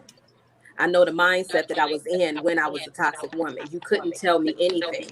I would not acknowledge that there was anything wrong with me, because my toxicity was a trauma response, which most women's toxicity is. And I mean, you can get mad at that fact, but that's just what the fuck it is. You know, the facts don't give a fuck about none of our feelings. And the truth ain't always pretty. So the most I could do is be pretty when I tell it to you. You could take it or you could leave it. You really don't have to do either one. I'm not trying to convince you. I'm trying to convey what I know. You don't have to take it if you don't want to. From being a toxic woman, what helped me was number one, realizing that I was toxic. It took me losing somebody that I did not have to lose. I did not have to lose that person. It was completely because of my own toxicity, because of my own inability to get out of my own way. I did not have to lose that person out of my life, and I did. And that's the thing. And even coming back and saying I'm sorry, or they accepted my apology, but yeah, I don't want to fuck with you no more. Like after what I did, I wouldn't want to fuck with me either. A lot of people don't understand that forgiveness does not mean that you have to now deal with this person in your life. Forgiveness is for you. It's about letting go, and it's about exonerating. It's not about exonerating the wrong that they did to you. It's about exonerating yourself from having to even deal with that so that you can move on. I was toxic as fuck, and I lost somebody, and it hurt. And so that I did not lose anybody else, that was the time that I was like, so now the bullshit is just over, because I don't know about anybody else, but in a world where everybody is complaining about love, to just lose it or throw it away because you don't have any self-control, that's a stupid tax to me. So no, I worked And on that's the I worked and that on is the me. So thing no, I'm very, with very big about the shadow work. And it's not just a small thing when I say it. It's about getting down in the trenches and seeing the ugliness of yourself and facing it so that you could come out on the other side just shining like a rose, so that you can give the best of yourself to other people. That's it. And Shreya, that's the thing that I'm talking about. Rather than trying to normalize the dysfunction through a whole ethnic race, let's all do our work, because it's dysfunctional as I don't know what, to take your hurts and bitterness and project it onto every single person that has that particular gender. That's super dysfunctional. Do your work. Do your work. It's not going to feel good, but it also doesn't feel good for people that are in that position projecting that on. That doesn't feel good, because in the back of, you know how many men have cried on my shoulder and to tell me how their father failed them, that lived in the same house with them.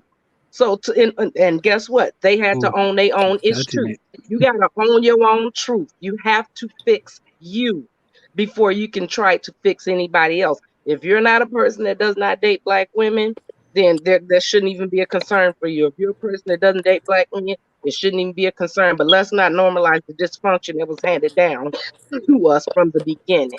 I'm all for doing the shadow work. I agree with you. I You know, agree with you. if I can share that I started reading this book out of my toxicity, out of my issue that I had in my life, and it was called Anxiety in Relationships.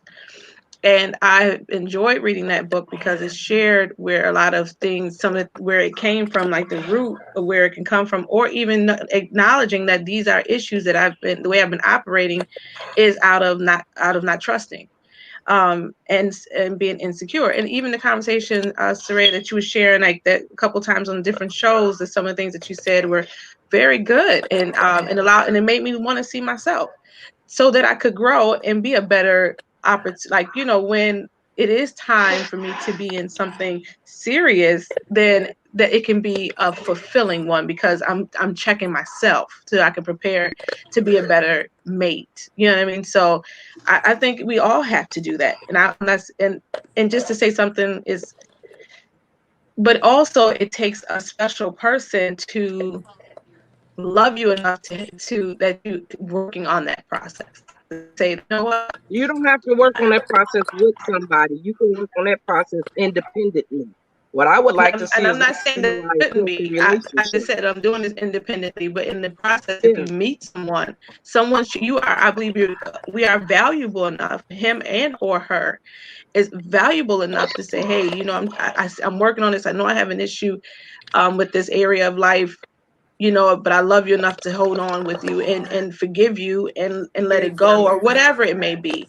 You know what I mean? Because I have too lost really good situations because of my situation of toxicity of trust. But you own up to yourself. But I think admitting it is the first step. And that's why I think there for is anybody, absolutely, man or women, Lakia, you have to admit you have some issues and you have to work them out. there is absolutely nothing wrong with you saying to your partner, listen, I'm still doing some work. I recognize this about myself. I'm going to need you to help me help myself because I want to be well for us. There's Right. nothing wrong with that because No. there are some things that are not revealed until there's a reason for them to be revealed. You know what Mhm. I'm saying? I talked to this man one time and he didn't even know he was hurting from childhood things until me and him started having a conversation. This is not somebody that I was dating. This was just someone that I had a random conversation with. And from there, he became a person that talked to me on the regular because I would be able to help him point out different things in his life that he needed to do the work on. With that being said, he did the work. He's married. They have children. It's a healthy relationship. So there's nothing wrong with saying I want to have a healthy relationship. That I don't want to live in dysfunction. And I've even said to this went to my children, to my husband, everything. If I'm having an internal problem, I will say to you, listen, I got a problem. And I don't want to make that problem your problem. So just let me be for this space of time until I get myself together. Now, as a man or whatever, you have to respect that. Excuse me. The thing is that you will hear a lot of people say, well, if you're not going to talk to me now, don't talk to me later. That right there is a little bit much for me because I feel like you don't get to tell me when to fix me. I'm doing this. I'm just giving you the heads up so that this mess don't spill out onto you. Respect that. And so that's part of that learning to be healthy thing. Voice what it is that you have. But but to be bitter at the world for some people in your Right. life, what I say you do is you find a better model and then you work with that better model until you become better. That doesn't mean you have to date them. That doesn't mean I'm asking you to be a stepfather to my kids. None of that. Find a Mhm. better model and mark the perfect man. Find a better model that works for you and then try to aspire to get there. I mean, whatever, Right. but all this dysfunction and all of that, I'm with Sherelle and them when you say check yourself more than you check others. Because Yeah, once you check check to others. thine own self be true. I mean that to your own self be true. Know your limitations, know where your hurts are, know where this is at, that is that, and then do the work. Don't just know it, do the work. If you bitter from something your mama did, own that mess and fix it. If you bitter from what your daddy did, own that mess and fix it. If And you're fix it. bitter from what you did, own that mess and And fix fix it. it. That's all The you can problem, do. Because that's the only result. That's the only solution. the problem I'm done is, talking. yeah, What's the problem, Dave? the problem is we could go through and say all that. Most people are not at that stage that they're going to admit anything, so it's quicker to blame someone else.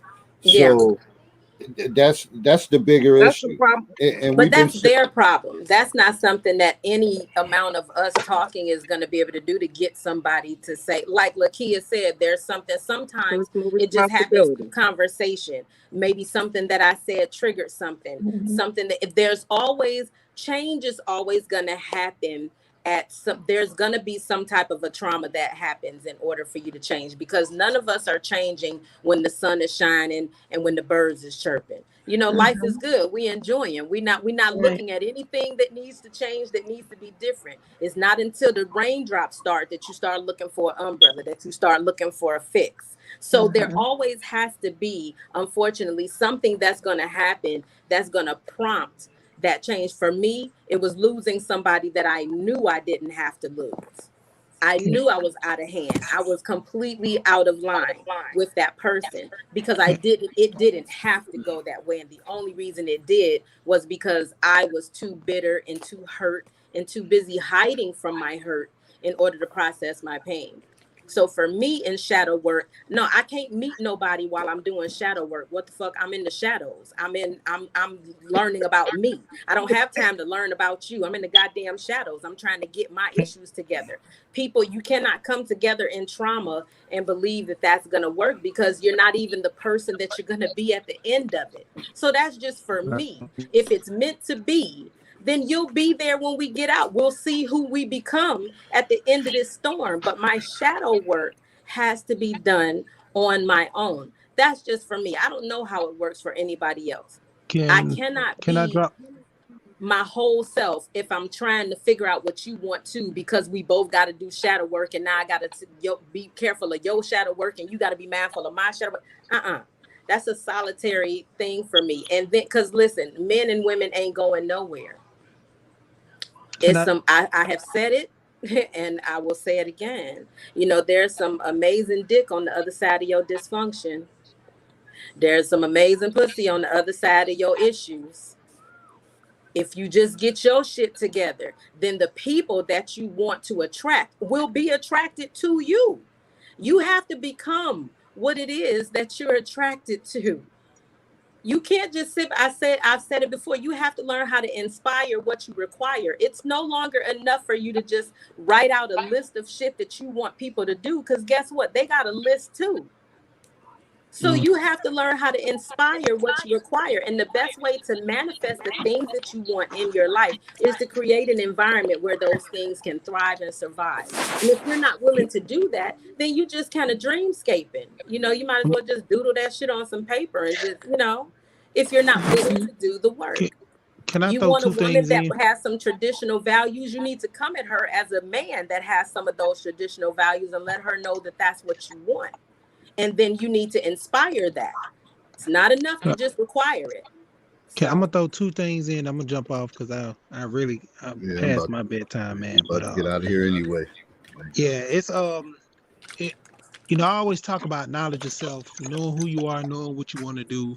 You can't go into a relationship not knowing who you are, whether it be man or woman, and try to expect that person to change you and help you in their best way, because they only can live off what they see from you. They don't know your inside. They only can see the outside. So they can help to a certain degree. And there's a book that I want to reference that this one guy always talks about on another panel I go to, and the name is Daughters of Narcissistic Mothers. But I mean, it's a play on it because men, it reflects on them too as well, the situations.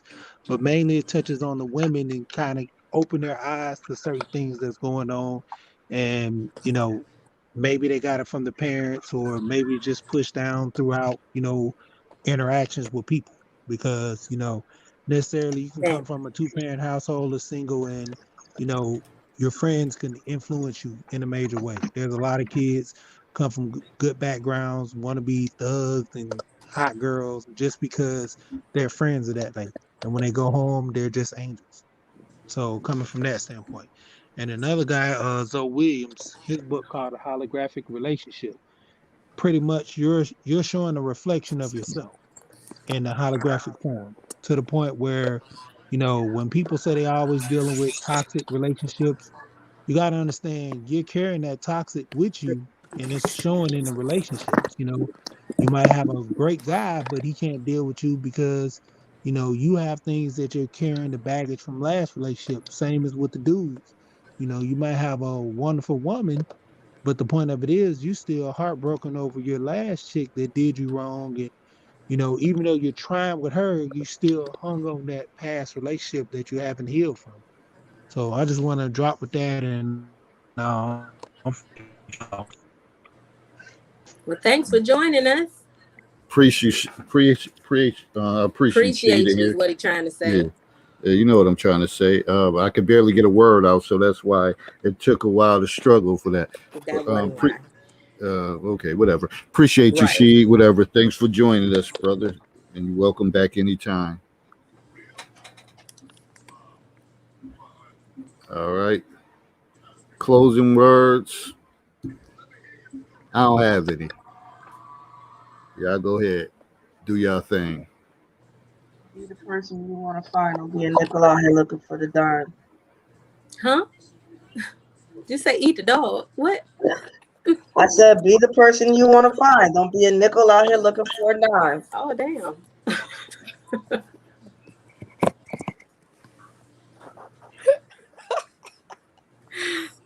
Don't be a nickel looking for a dime. Okay. All right, well, I'll go. I thought it was somewhat enlightening. Again, I I guess we came to, and I guess I got the answer that I wanted. Do you? I've been saying it, for a while now on the panel. Keep your shit over there because we're doing excellent over here. Um, for those men and women that don't want a modern man or a modern woman, you're looking for something traditional. I agree with everybody else. Go jump on that island and be there and be happy because nobody's wishing for, misery for you. We're just tired of you bringing that misery to us. Um, there are plenty of single moms, single dads out there that are being checked for on a regular basis because I know I am. Um, and I'm doing my shadow work, as I speak, and I'm overcoming my fears. Yay for me. As Yay. I speak. And there's going to be some great dick on the other side of my dysfunction. Yes, And ma'am. I am so looking forward to that.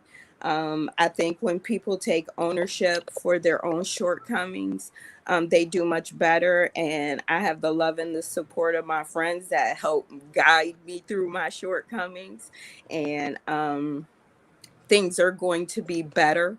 But again, I think it's a shame that people refuse to do the work on themselves and bring their problems to everybody else. I don't think there's a woman on this panel that would hate on any man for finding love in any color. Because I know I don't. I do think it is shameful to look at your black counterpart and find something wrong with all of us just because you want to find something wrong with all of us. Um, and that goes on both sides. But again, keep your raggedy ass over there, and we're doing just dicklicious over here. Not delicious. Yes, ma'am. Jinkies. We Okay, can't well, hear I'll you share. until your mouth is moving, but we can't I hear you. know I'm always muting because Face is on your background, but I just two things. Growth is an individual process. And you're right, Saraya. You cannot include anybody else in your growth process. You have to just handle it and head at it alone. Secondly, if at first you don't succeed, try and try again. That's Ooh. fine. Keep searching for So then, that good wood. That's for so you. then I'll just simply say, don't let personal responsibility. Don't let personal responsibility just be some words. Own your own truth, and to thine own self be true. I'm done. That's my closing statement. Well, you already know what I'm gonna say. Check yourself more than you check other people because your life will open up. Fair exchange is no robbery, so don't be a thief out in this motherfucker. And seriously, doing your shadow work, like we talked about before, it's an individual thing. But here's the thing: it doesn't feel good when you're going through it. But there's more than just good dick and good clit on the other side of your dysfunction. There's a peace that Yeah. you will have where these types of things won't even touch your atmosphere. The only time I speak about these types of things is when I'm on this show, because when I'm just living my life regularly, the people that I interact with, like, these are just not issues. And it's because I know who I am. And then the people, my tribe, you'll find your tribe. So you don't have to go searching for anything. The only thing you need to search for is yourself.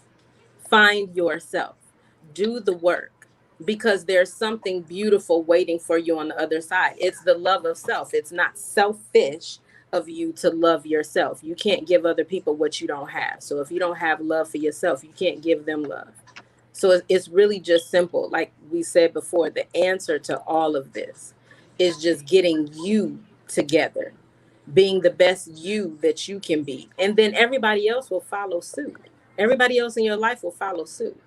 And so that's where I am with that. Great talk. All right, great discussion. See you next time. We out. See you Peace. next time.